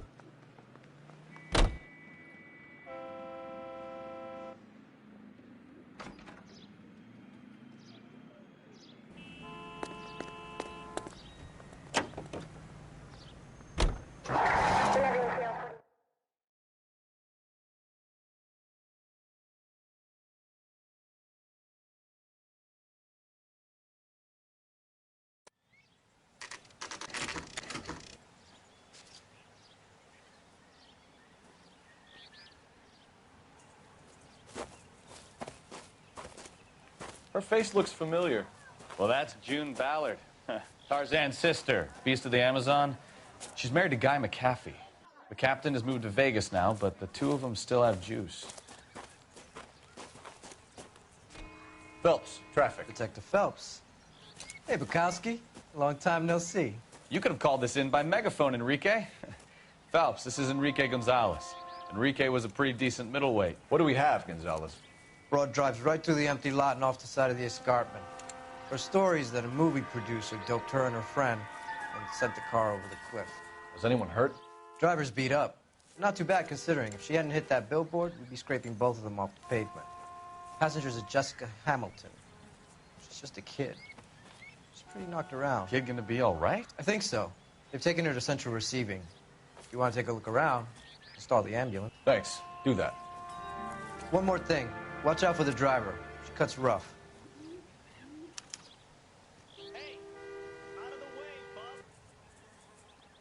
If you're looking for the coroner, he's down by the crash site.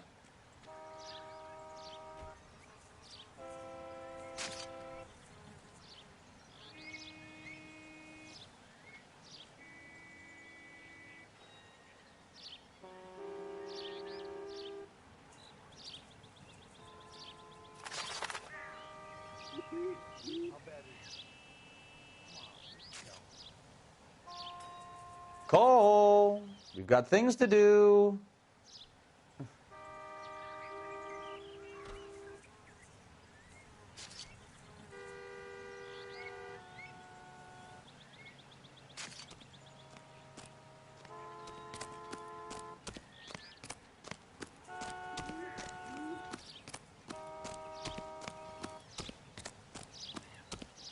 Mrs. McAfee, we would like to ask you a few questions, if that's okay. I prefer to use my maiden name, June Ballard. You might be familiar with some of my work. Can you tell us what happened here? You're kind of cute for a cop. Maybe a bit on the serious side. What about me, June? I'm a big fan of Beast. You? I don't like. Keep out of this.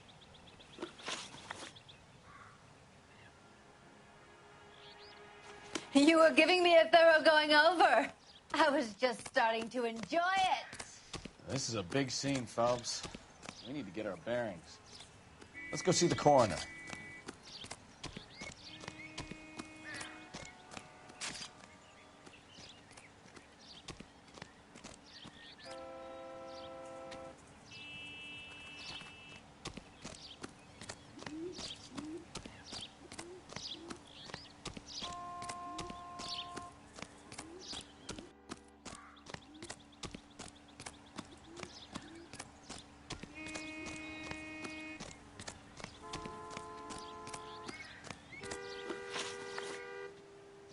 You'll want to see this, Phelps. There, laid out on the trunk. And that isn't even the best part.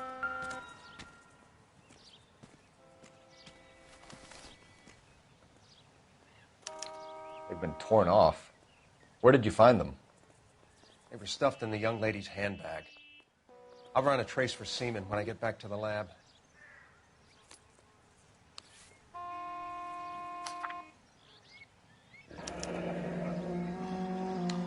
She's a long way from home.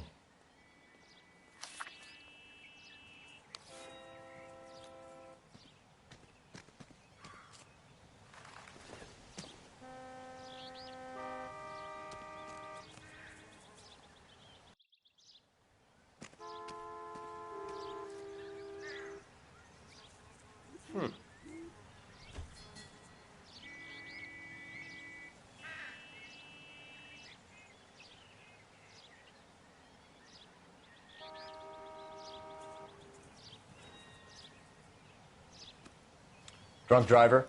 Maybe not. How so? Well, a head I found without a body piqued my interest. See what you think. Alas, poor Yorick, I knew him, Horatio. Is it real? No. I think it's supposed to be a replica of an Indian shrunken head. It's some kind of curio or movie prop. See the casting marks?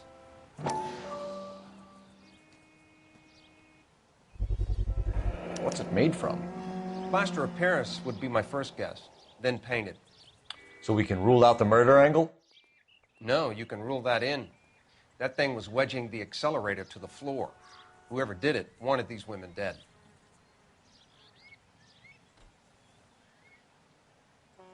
We should speak to Ballard again.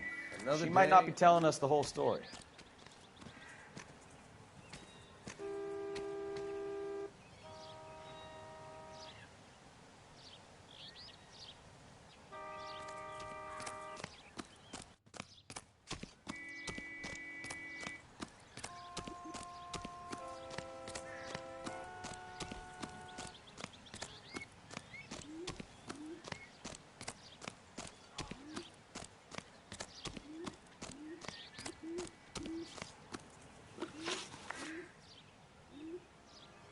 We understand that you're still suffering from the effects of the accident, Mrs. McAfee.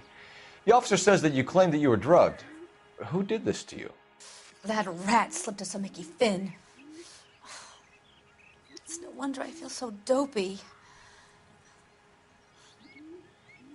I can't remember. It's a serious offense to withhold information from the police during a criminal investigation, madam. I told you to call me June. You're making me feel like an old lady. And don't bother your handsome head about this. My husband will settle the score with Mark Bishop. What can you tell us about the passenger in your car? Jessica Hamilton. Poor Jessica. It's been a rough day for her. She's desperate to break into movies. What more can I say? I think you're lying, Mrs. McAfee. I think something happened to Jessica yesterday before the crash. I'm offended, Sunshine. Do you have any proof?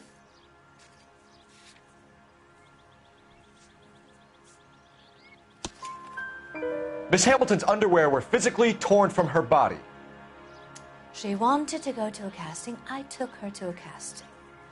Whatever happened after that is between her and Mark Bishop. We found a shrunken head. It was used to tamper with your car. You see, I normally don't drive off cliffs. The last thing I remember is getting behind the wheel.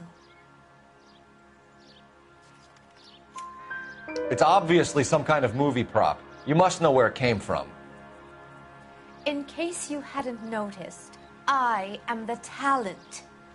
And the talent doesn't deal with props or sets or any of that kind of stuff. Why don't you ask Mark Bishop which prop house he uses? You mentioned a Mark Bishop. You think he might have had something to do with this? He is a movie producer. As for his involvement, you just leave it to me and my husband to worry about. I want to know what happened between you two that made him want to commit a double murder. Bishop offered me a part in his picture. Then he withdrew it. Fact is, we had a deal. I pressed him on it, and this is where I end up. Mrs. McAfee, I think it would be in everyone's best interest if you accompanied Patrolman Gonzalez back to the receiving hospital. I'm going to be okay. These guys can take me home after. My lawyer and I have talked to the news hounds. Mrs. McAfee, you are still under the influence of narcotics, and you're likely to go into shock once the drugs wear off. And I thought you were a heel. It's nice of you to be concerned. I think we're good here. Let's go see what we can shake out of the kid.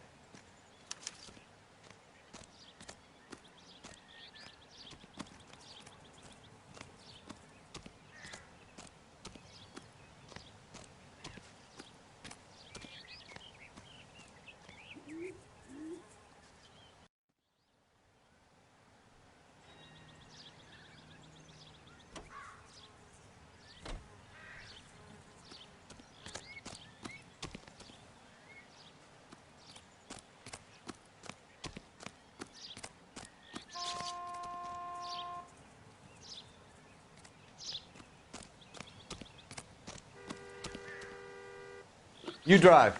I need to go over the case notes. Do we know where we're going? KGPL to car 11K.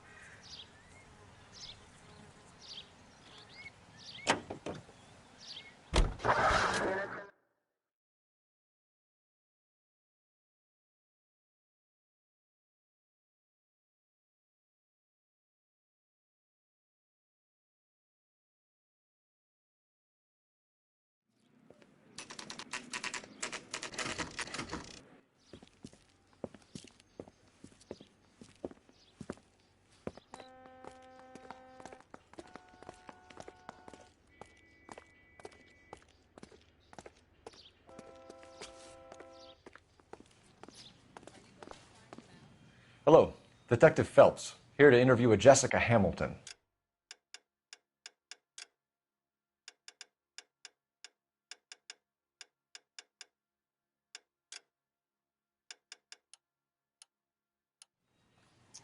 Jessica Hamilton. Oh, yes. She's in the room right behind you, Detective. You can't hold me here. No! I don't need Feeling to be better since manhandled this morning, by a doctor. Jessica? I need my lawyer. A little. Hey, My head where still is the feels funny. telephone? Do you know who I am?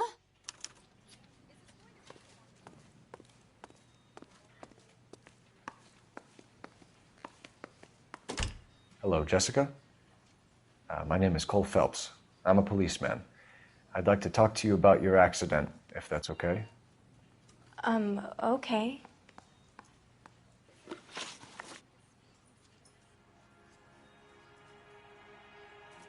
Can you tell me what you remember about the crash? It's all kind of fuzzy. I remember waking up here. Nothing happened yesterday.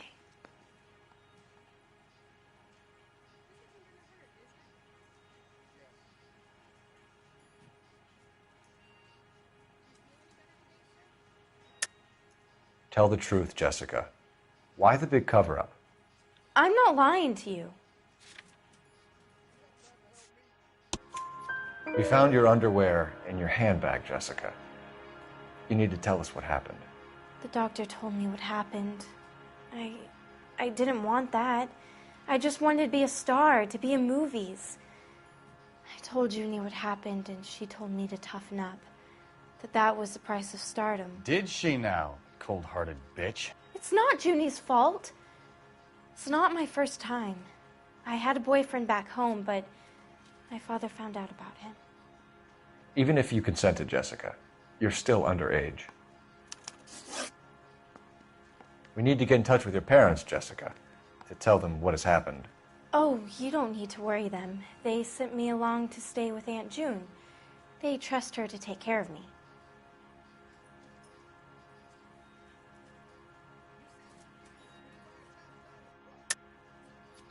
You're lying, Jessica.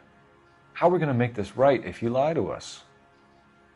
Please, Detective, why would I lie to you?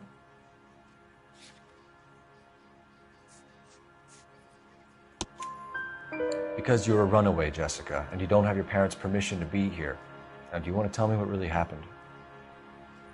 I went with Junie to this strange place. It's difficult to remember. Someone gave me a drink to calm my nerves, and then I felt faint. I think I must have passed out.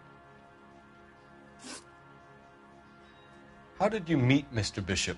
Well, Junie is a big movie star. You probably know that. She's doing a new movie.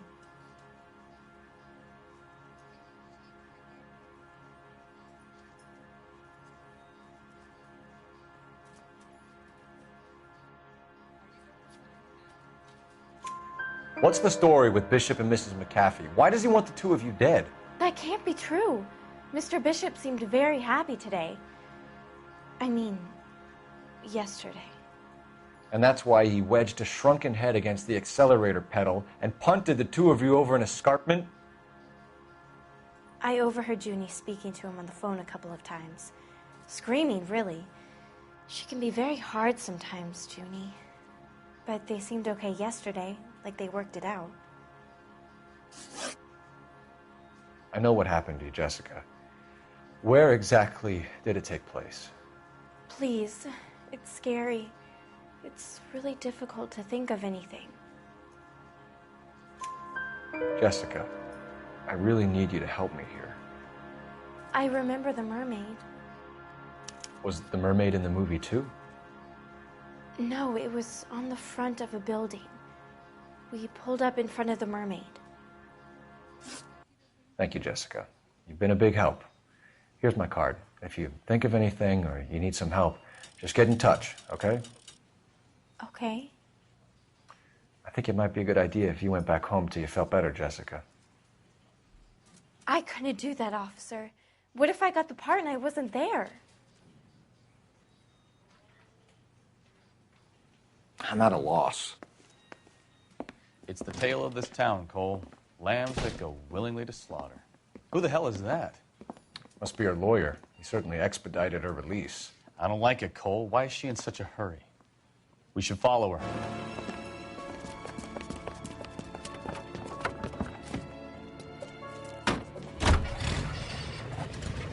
There she goes. Come on.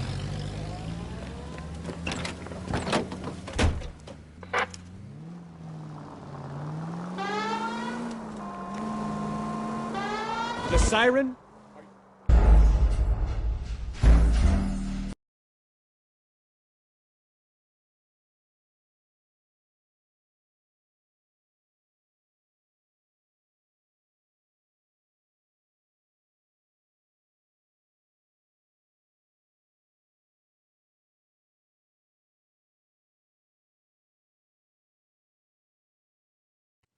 It's the tale of this town, Cole. Lambs that go willingly to slaughter. Who the hell is that? Must be her lawyer. He certainly expedited her release. I don't like it, Cole. Why is she in such a hurry? We should follow her.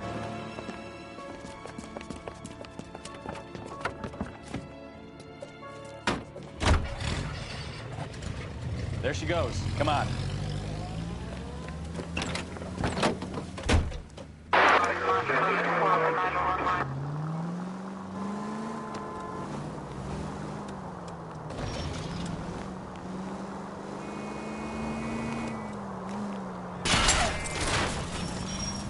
Now would be a bad time to forget how to drive, Cole.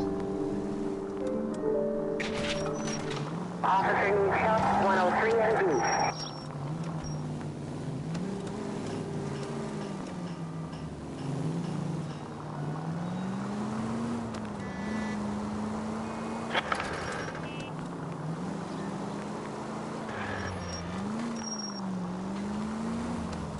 She seems to have made a remarkably speedy recovery.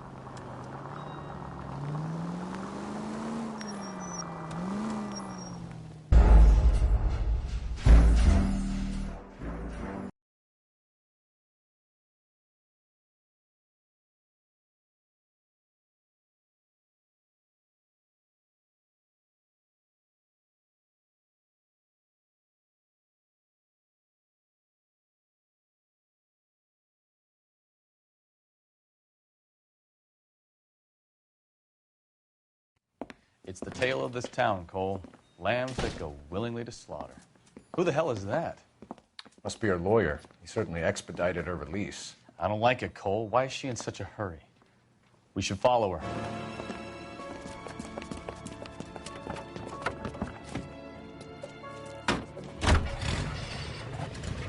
There she goes. Come on.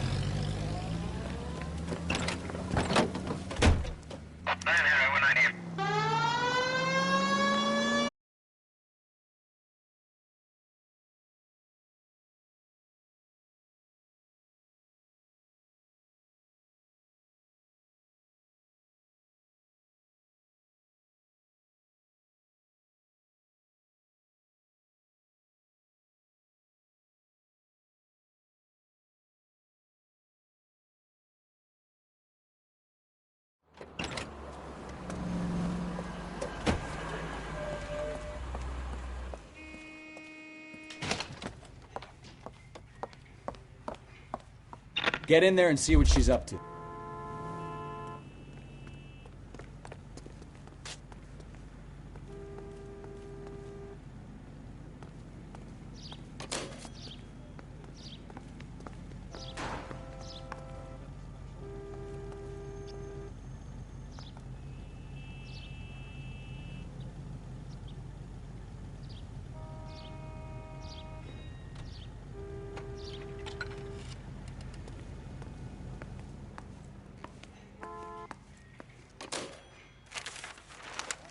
Baby?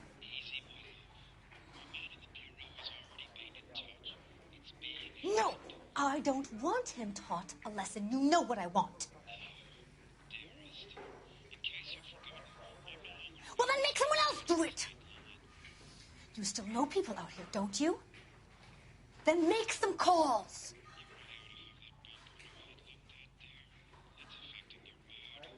I'm gonna be very clear about this. You get this done, or I'm... Wilson's Hotel. Mr. Mark Bishop, that son of a bitch, lives in apartment 803. Sure, I got the film.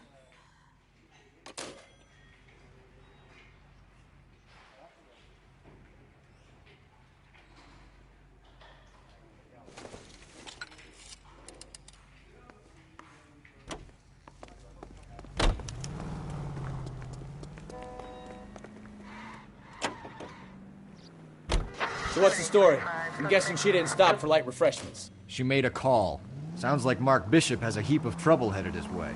I've got an address. Wilson's Hotel, apartment 803. Take the next left. Oh, shit. You better step on it. If he's got any sense, he'll be as far away from home as possible.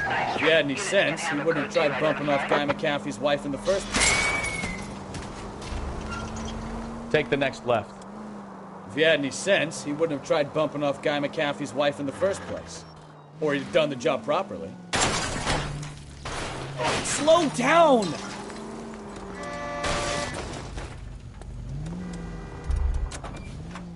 What did you make of the kid? You believe her story? I think she was doped out of her tiny mind and given the casting couch.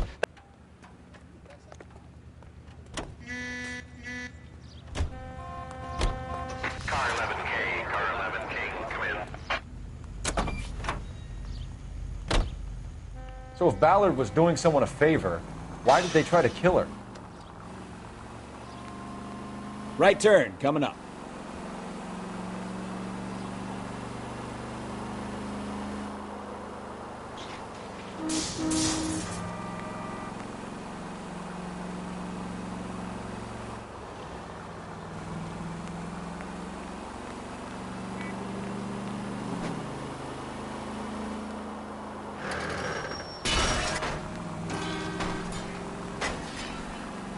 You know, this isn't a tank, Phelps.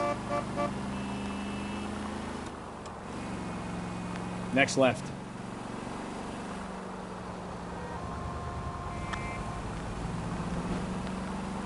Turn right when you can.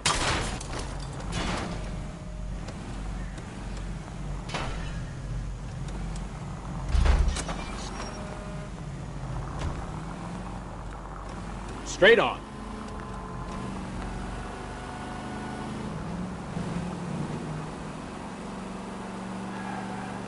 Straight ahead here. Straight over. Turn left up ahead. Right up ahead. Next right.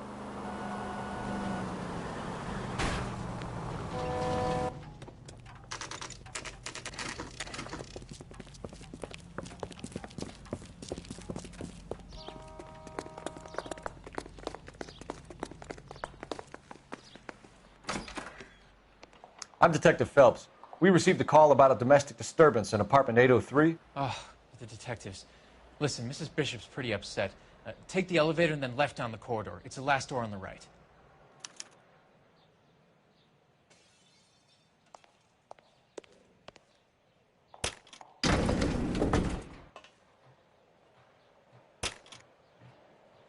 Sounds like we're about to make it a hat trick of hysterical female witnesses.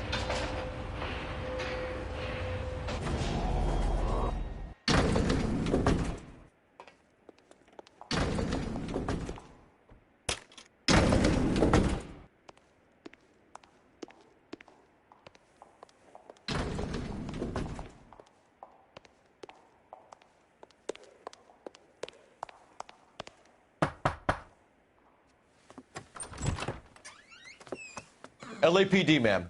Are you in danger? I'm all right now. You just missed them. Horrible, awful men. Are you injured, Mrs.? Mrs. Bishop. Gloria Bishop. Please, come in, officers. I'll just need to sit down for a moment.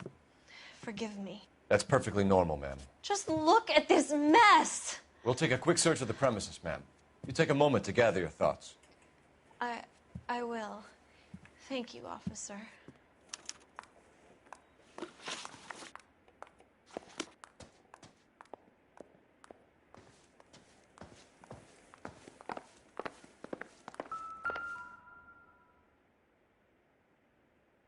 Presented to Mark.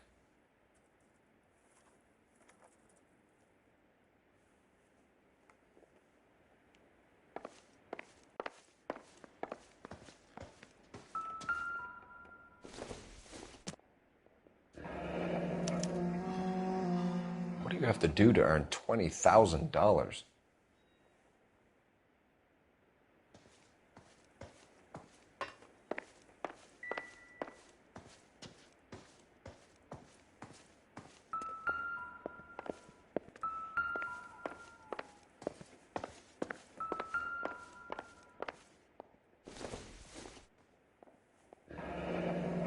Looks like we found our mermaid.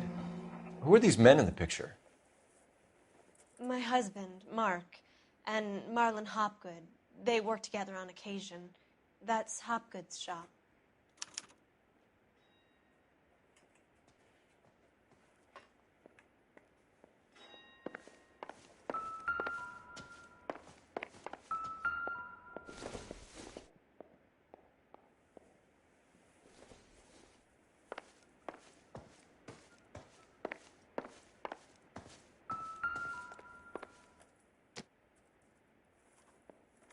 Great Wall of Babylon. A replica of a replica.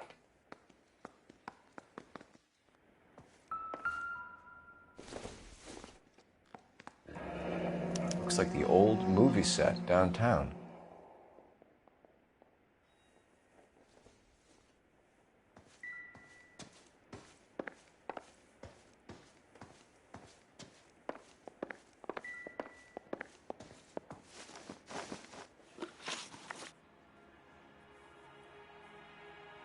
Those men, I think they work for Guy McAfee. Do you know the name? No. Why should I? June Ballard is married to Guy McAfee. Have you heard of her? That slut.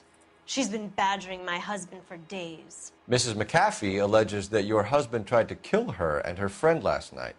I think you should tell us what you know. My husband's a movie producer. This has something to do with his new picture. He doesn't include me in his business.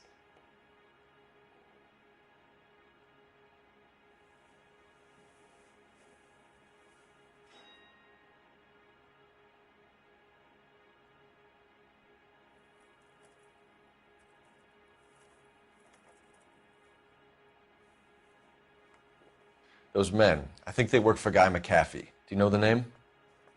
No. Why should I? June Ballard is married to Guy McAfee. Have you heard of her? That slut. She's been badgering my husband for days. Mrs. McAfee alleges that your husband tried to kill her and her friend last night. I think you should tell us what you know. My husband's a movie producer. This has something to do with his new picture. He doesn't include me in his business. June Ballard said she had a deal to be in his new picture. Mark repeatedly told her no. He had Joan Leslie lined up for the role. That's how he got the finance. June made all kinds of threats. She was very rude to me. You know June Ballard? We were both on the same picture a few years back. That's how I met my husband.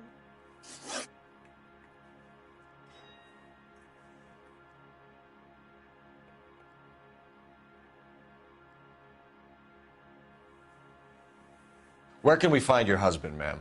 He told me he would be on set. That's all I know. Either we find him or McAfee's people do, Mrs. Bishop. If you care for him, you should make sure that we find him first. I do care for him. But I don't really know where he'd go if he were in trouble. Hopgood might know. Why is your husband paying Lorna Hopgood $20,000? Lorna? Marlon's ex-wife? Are you sure? Your husband looks like he's being blackmailed. They obviously have something on him if he's prepared to kill to cover it up. Why is the payment going to Hopgood and not McAfee? Lorna works at a check-cashing place in Hollywood. You need to ask Hopgood why he needs that much money in cash. Your husband was at a casting yesterday with a young girl? Not that I know of. He told me he was looking at locations. The picture's been cast. Jessica remembered a mermaid. The mermaid on the front of the prop store. You better come clean with me. This is a sick town, Detective. Are you sure you really want to know? The truth is, my husband likes them young. And you think that's okay? I was 16 when I first met him. I thought he was a genius, a magician with film. I was 20 before I realized he was just a B-movie hack. But he's nothing compared to some of the monsters at these big studios. My guess is Ballard sacrificed her little friend. Happens to a lot of girls. Your husband is in trouble. It could go easier for him if you were more helpful, Mrs. Bishop. He's a big boy, Detective, and so are you. This is Hollywood. There's always a deal to be done.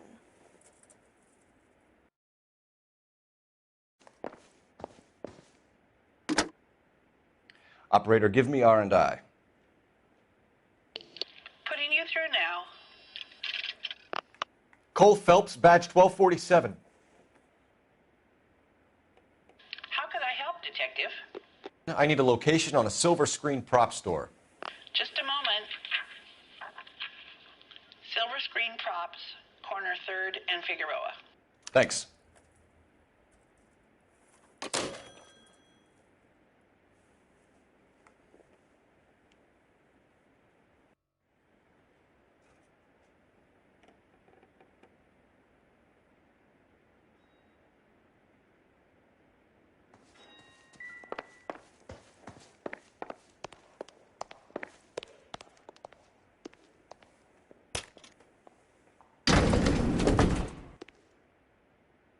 An aging movie star, a wannabe starlet, a movie producer's wife. We're finally rubbing shoulders with the almost rich and famous. And from the stories they've given us, clearly none of them can act.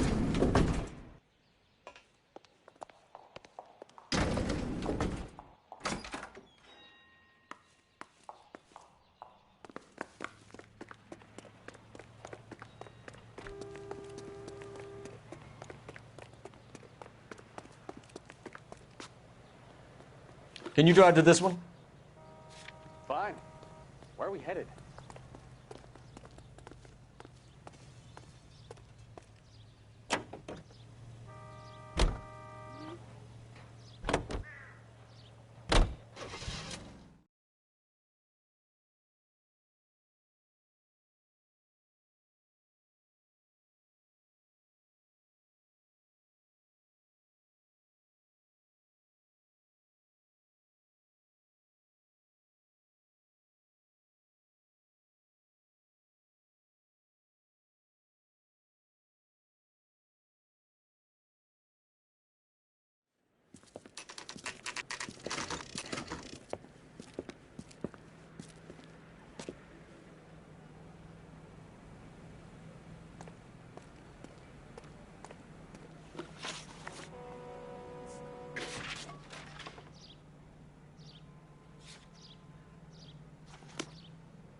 Phelps and Bukowski, LAPD.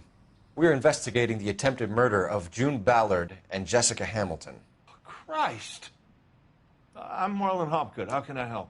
You hold castings here? How'd you hear about that? I got a little soundstage out back. Lead the way.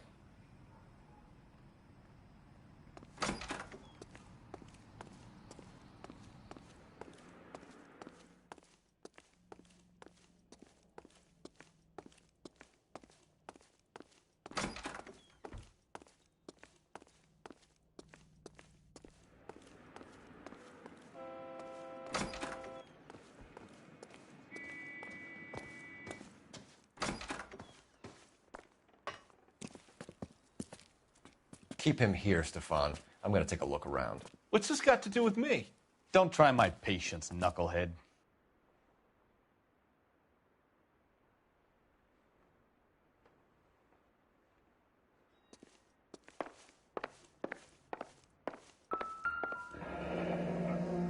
Turn off the lights, Hopgood. Why would I want to do that? Humor him. One-way mirrors. There's a room on the other side.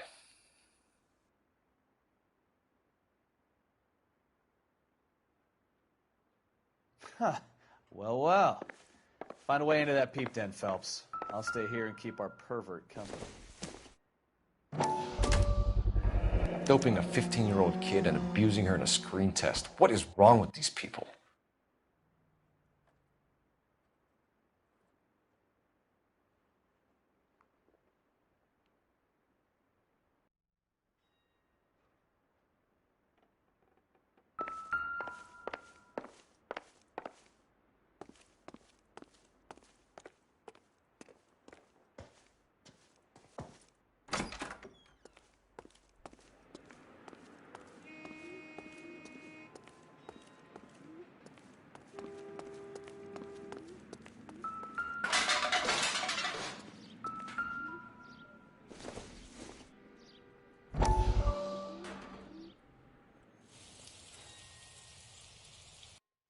Listen, I have to call you back.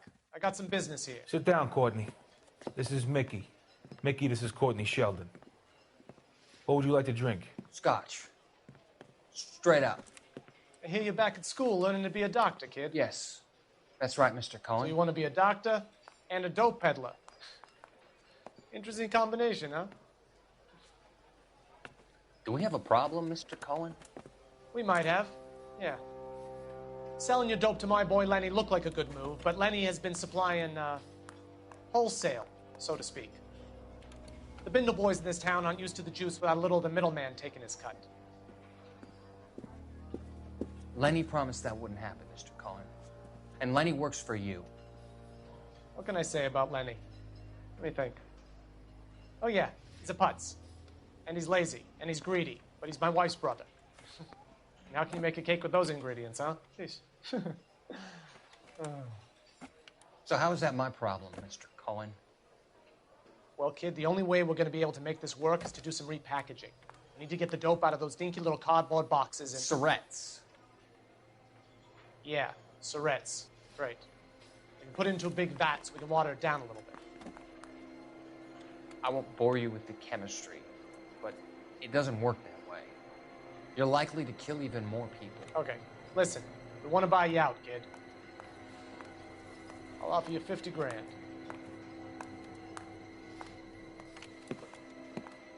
Hey, hey! You don't like my offer?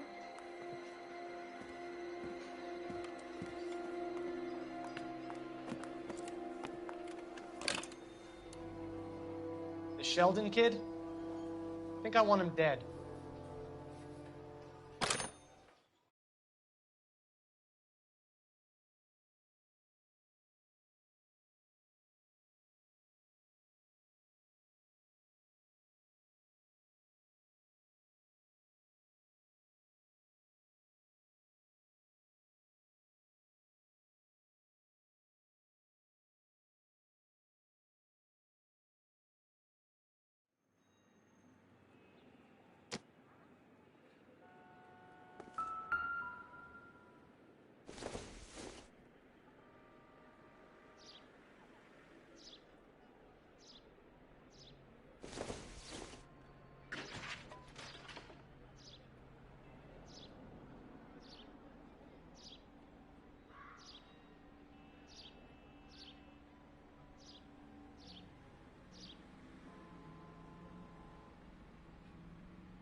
Jungle Drums, 8th and Francisco. Attention, Mark Bishop.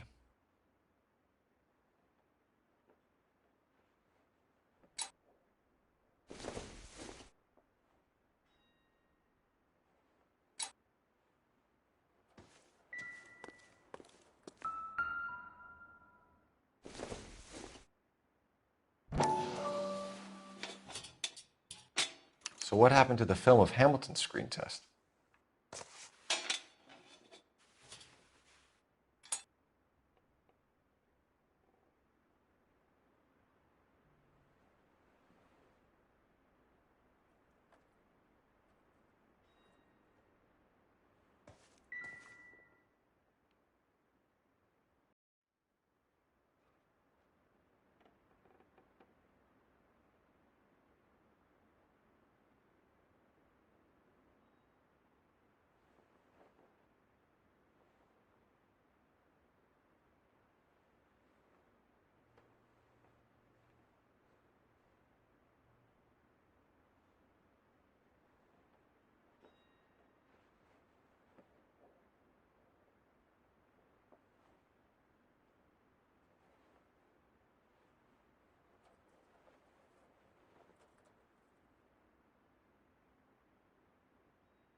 You ever do any work for Mark Bishop? Mainly do work for the studios. RKO, Republic, Warner Brothers. So yeah, when Bishop is doing work for a studio, yes. When did you last see him? Now I'm doing work for his next picture.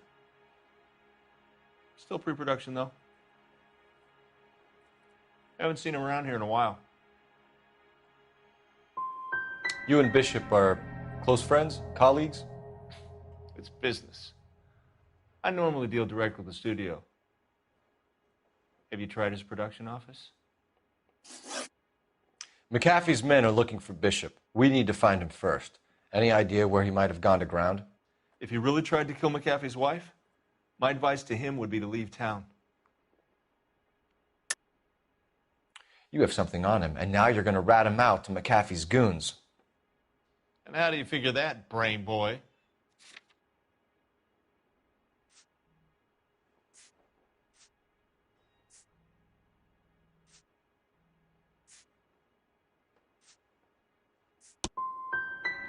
I never liked Bishop. He always made out like he was better than everybody else. He was no better than any of the other big shot creeps who came in here. That's all for now, Hopgood. We're taking you in. Phelps. Roy Earl, advice. Hold on a moment. This is clearly a vice case. You've been roughing up my informant? Hopgood is a vice informer? Yes, he is, Phelps, and a very important one. Look at that mug. Have you been upsetting these two officers, Marlin? So we just drop it? You do if you know what's good for you. You need to catch the movie producer before an angry husband does, from what I'm hearing. I'll be making a full report to the captain, Detective.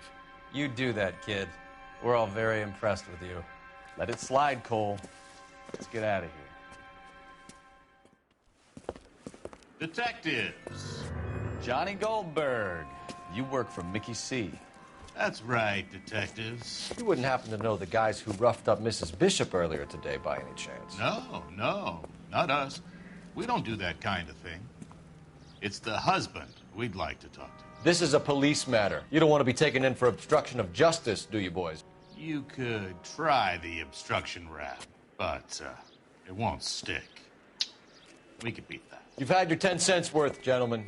Bishop knows how the world works. Mrs. McAfee hits him up for a movie part. Happens every day.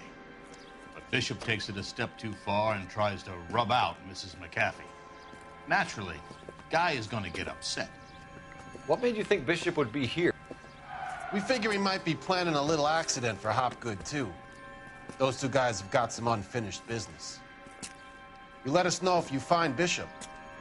Guy McAfee can be a very generous man. I'm only going to warn you once, gentlemen, to stay out of this. This is a police matter. We will be bringing Mark Bishop into custody. At least he's polite. Kind of dumb, but polite. But I'm a lot less polite, you smug son of a bitch. So let me put it in ruder terms that even a pair of blockheads like you might understand. The only reason that you don't have bars on your windows already is because you're small fry. And we don't waste our time on small fry. You stay away from Bishop, and you stay away from me. Is that clear enough for you, asshole? Now run along back to your boss so we can pat you on the head and tell you what good boys you are.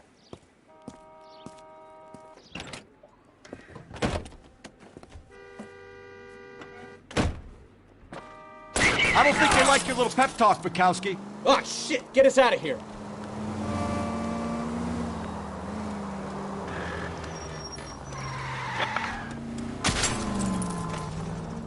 I'll try for the tires. Keep your foot down. They really don't want any... As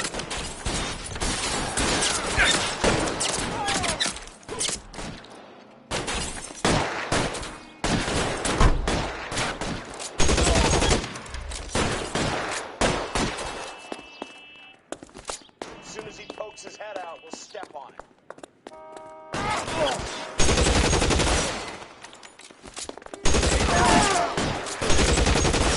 I need cover!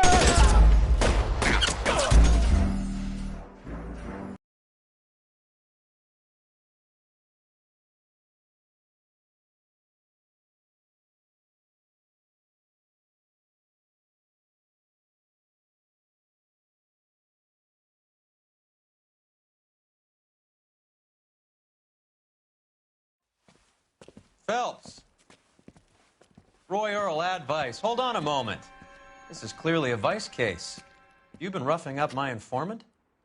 Hopgood is a vice informer? Yes, he is, Phelps, and a very important one. Look at that mug. Have you been upsetting these two officers, Marlin? So we just drop it? You do if you know what's good for you. You need to catch the movie producer before an angry husband does, from what I'm hearing. I'll be making a full report to the captain, detective. You do that, kid. We're all very impressed with you. Let it slide, Cole. Let's get out of here. Detectives. Johnny Goldberg. You work for Mickey C. That's right, detectives. You wouldn't happen to know the guys who roughed up Mrs. Bishop earlier today by any chance? No, not us. We don't do that kind of thing. It's the husband we'd like to talk to. This is a police matter. You don't want to be taken in for obstruction of justice, do you, boys? You could try the obstruction rap, but it won't stick. We could beat that. You've had your 10 cents worth, gentlemen. Bishop knows how the world works. Mrs. McAfee hits him up for a movie part. Happens every day. But Bishop takes it a step too far and tries to rub out Mrs. McAfee. Naturally, Guy is going to get upset. What made you think Bishop would be here? We figure he might be planning a little accident for Hopgood, too. Those two guys have got some unfinished business. You let us know if you find Bishop. Guy McAfee can be a very generous man. I'm only going to warn you once, gentlemen, to stay out of this. This is a police matter. We will be bringing Mark Bishop into custody. At least he's polite. Kind of dumb, but polite. But I'm a lot less polite, you smug son of a bitch.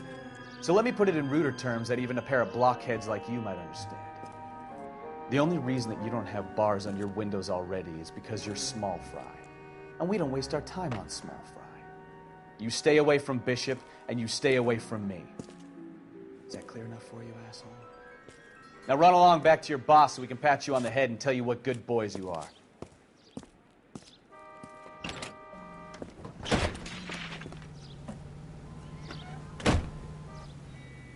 I don't think they like your little pep talk, Bukowski. Ah, shit! Get us out of here!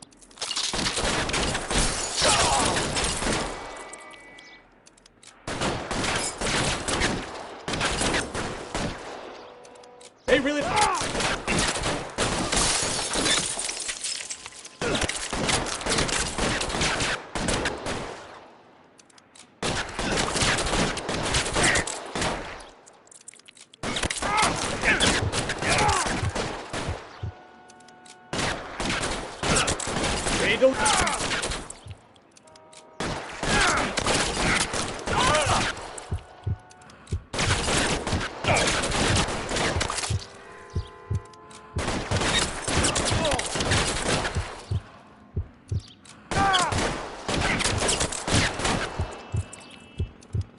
Make a move! Sit.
Phelps! Roy Earl, advice. Hold on a moment. This is clearly a vice case. You've been roughing up my informant? Hopgood is a vice informer? Yes, he is, Phelps, and a very important one. Look at that mug. Have you been upsetting these two officers, Marlin? So we just drop it? You do if you know what's good for you. You need to catch the movie producer before an angry husband does, from what I'm hearing. I'll be making a full report to the captain, Detective. You do that, kid. We're all very impressed with you. Let it slide, Cole. Let's get out of here. Detectives. Johnny Goldberg. You work for Mickey C. That's right, detectives. You wouldn't happen to know the guys who roughed up Mrs. Bishop earlier today by any chance? No, not us. We don't do that kind of thing. It's the husband we'd like to talk to. This is a police matter. You don't want to be taken in for obstruction of justice, do you, boys? You could try the obstruction rap, but it won't stick. We could beat that. You've had your 10 cents worth, gentlemen. Bishop knows how the world works. Mrs. McAfee hits him up for a movie part. Happens every day. But Bishop takes it a step too far and tries to rub out Mrs. McAfee. Naturally, Guy is going to get upset. What made you think Bishop would be here? We figure he might be planning a little accident for Hopgood, too. Those two guys have got some unfinished business. You let us know if you find Bishop. Guy McAfee can be a very generous man. I'm only going to warn you once, gentlemen, to stay out of this. This is a police matter. We will be bringing Mark Bishop into custody. At least he's polite. Kind of dumb. Not less polite, you smug son of a bitch. So let me put it in ruder terms that even a pair of blockheads like you might understand. The only reason that you don't have bars on your windows already is because you're small fry. And we don't waste our time on small fry. You stay away from Bishop, and you stay away from me. Is that clear enough for you, asshole? Now run along back to your boss so we can pat you on the head and tell you what good boys you are.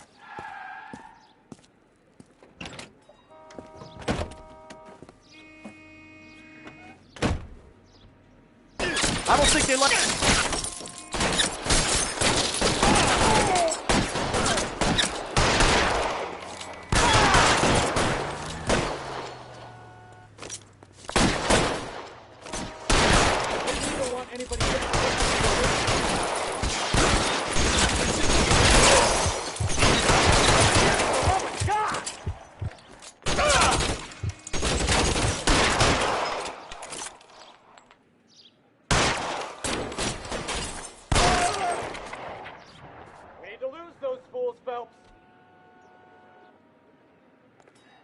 Keep moving!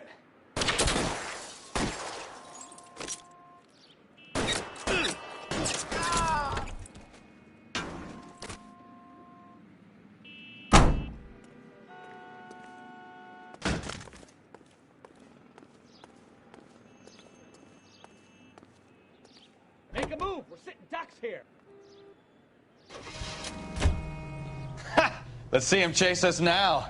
On to the movie set, Phelps. Let's roll. Oh, Christ.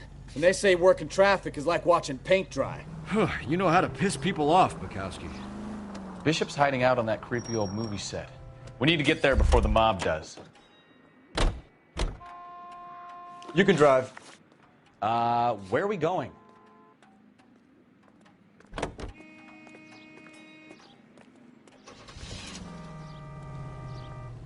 Hey, if they're prepared...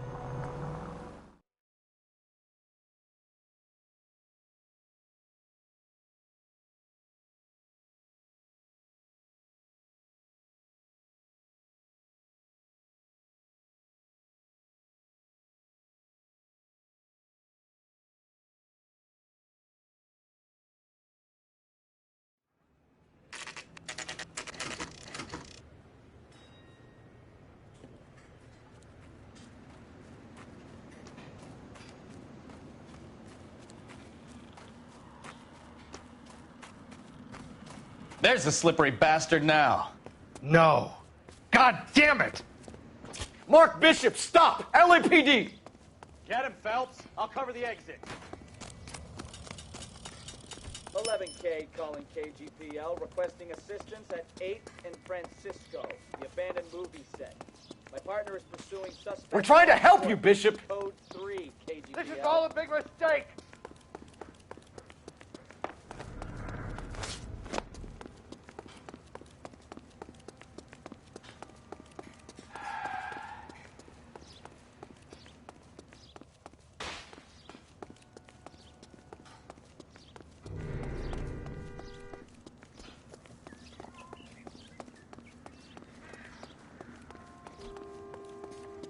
It's us or McAfee's boys. Your choice. I didn't do anything!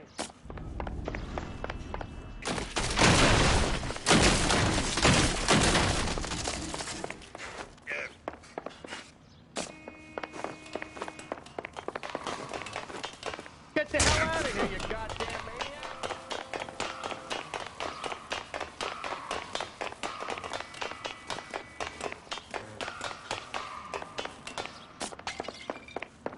Bishop, that's enough!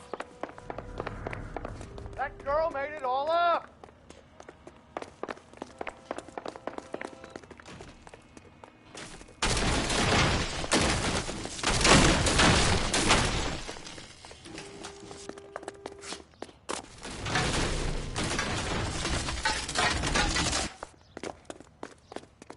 Don't make this any harder on yourself, Bishop. It's June Ballard!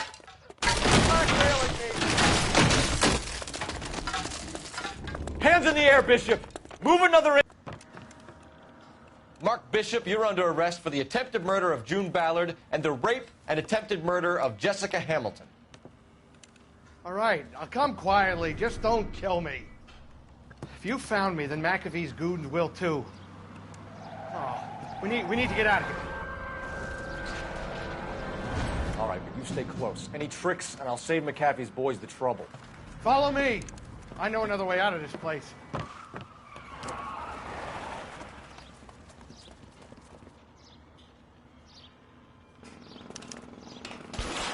Christ, Detective, they're trying to kill me!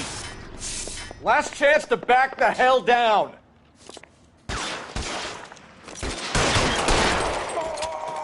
It's this way.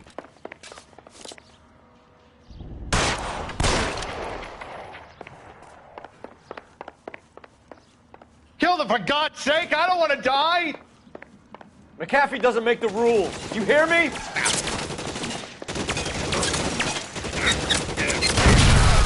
There's no way out of here. I thought you said you knew where you were going. We have to jump for it. LAPD, you're making a big mistake.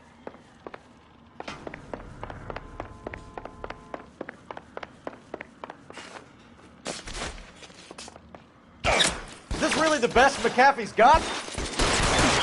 Kill a cop, it's this way. and it's the electric chair.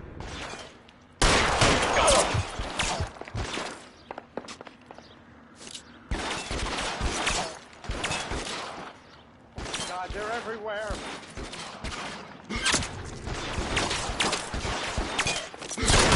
How about some more, asshole?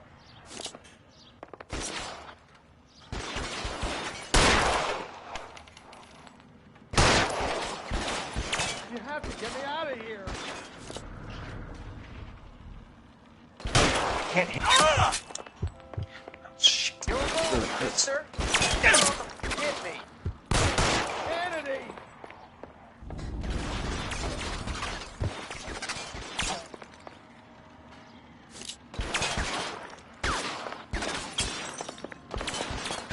For the love of God, how many are there? Damn it. Out of range.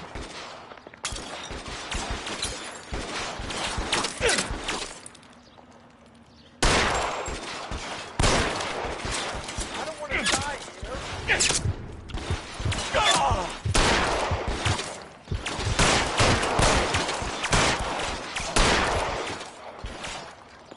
all Ballard's fault.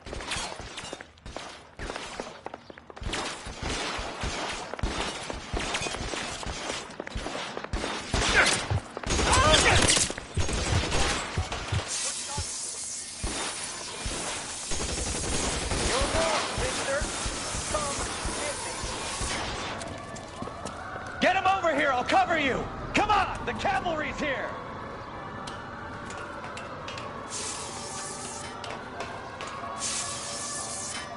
I should have known that bitch was trouble.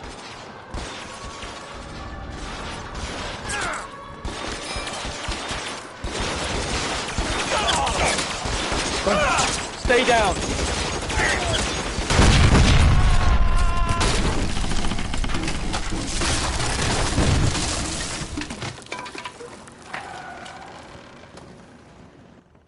Follow me. We need to get him to the car. This way!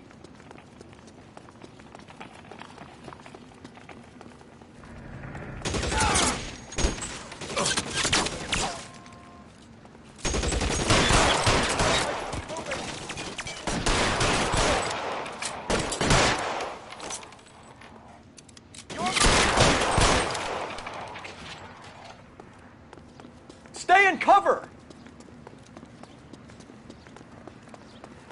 Let's go! Stay with me! Get him to the car. I can cover you from here. You're almost there.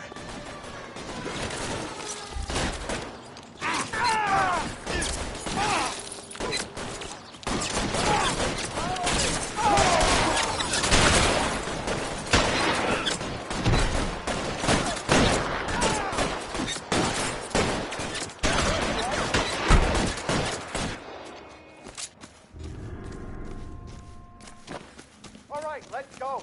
Now!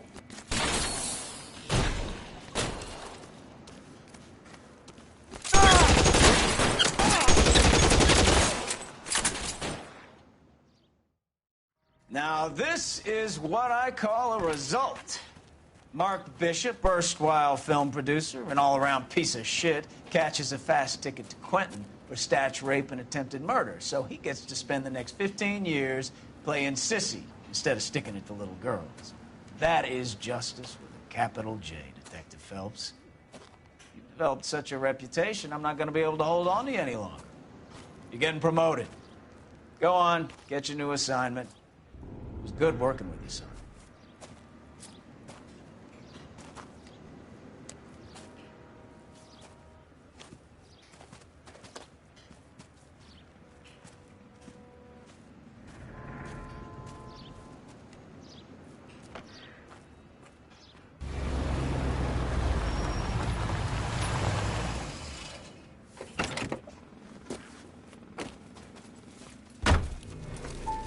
Phelps, Bukowski, this your work? Can I help you, Detective? Sorry, Cap. Didn't see you there. Yeah, I'll bet you didn't. This is a traffic case. You need something? I'm here to buy a drink for the 2 LAPD traffic cops who broke the back of Guy McAfee's private army. You don't have a problem with that, do you, Captain? Go right ahead. Get in. I'm buying.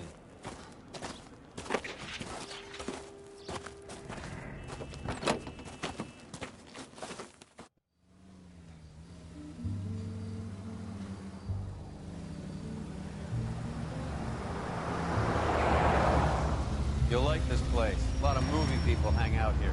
You like jazz, Cole? The hopheads love it. Sure, I guess. Big bands and swing, I can understand, but this bebop palaver? How are you supposed to dance to that? This is Phelps, Leroy. Be nice to him. You'll like this place. They treat you right. You like a table, Roy? What do you think we want to do? Stand at the bar like I'll chumps? get a table ready for you. Don't look so happy to see me, Alphonse. I might get the wrong impression. Cole, this is Alphonse. He's a French Negro from Africa. Can you beat that? The Congo. A pleasure to meet you, Alphonse. Is Elsa singing tonight? Yes, she is. She has the next set. Come on, Cole. You can meet Elsa while they're fixing us a table. You'll like her. She's something else. Maybe another night, Roy. She's pretty beat up about it. Get your hands off me. Don't ever tell me what to do or what not to do, Alphonse. You got a nice club here.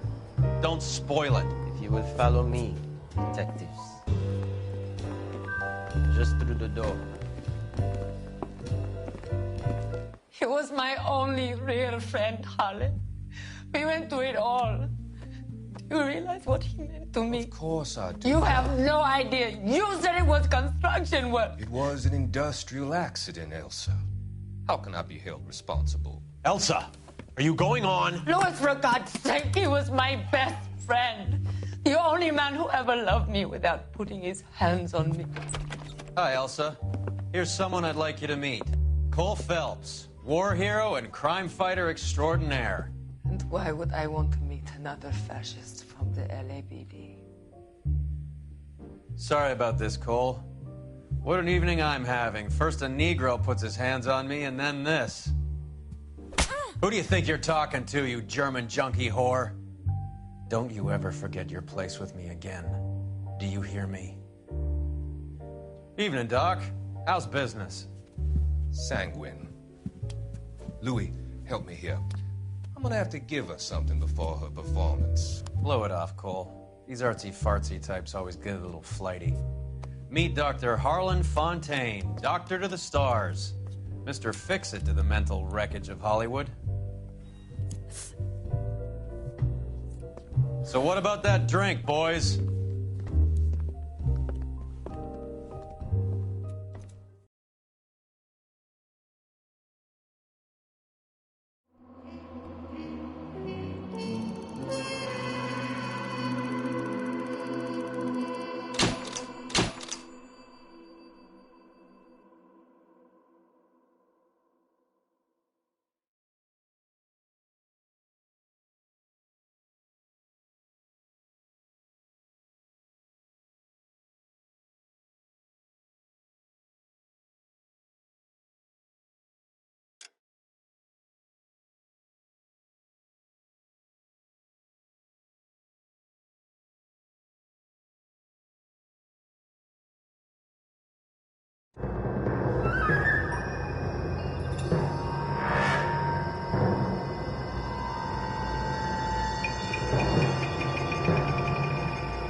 All right, gentlemen, take your seats. Let's get this over before lunch. Clyde Rose of the Homicide Squad has decided to take early retirement. We will all miss Floyd and the steely edge he brought to his police work. The department has arranged a wee drink at the Galway Arms to quench the mighty thirst a man gets from 25 years of police work. Floyd's departure leaves the place at the top table, and the chief has seen fit to promote Cole Phelps from burglary to the homicide desk. Stand up, Phelps. Take a chair. You're in the major leagues now, Sonny. Rusty Galloway, a fine lawman of the old school, will be taking you under his wing. Your first case is the murder of a woman, found last night and bearing all the signs of the werewolf. Get out to the scene, lads.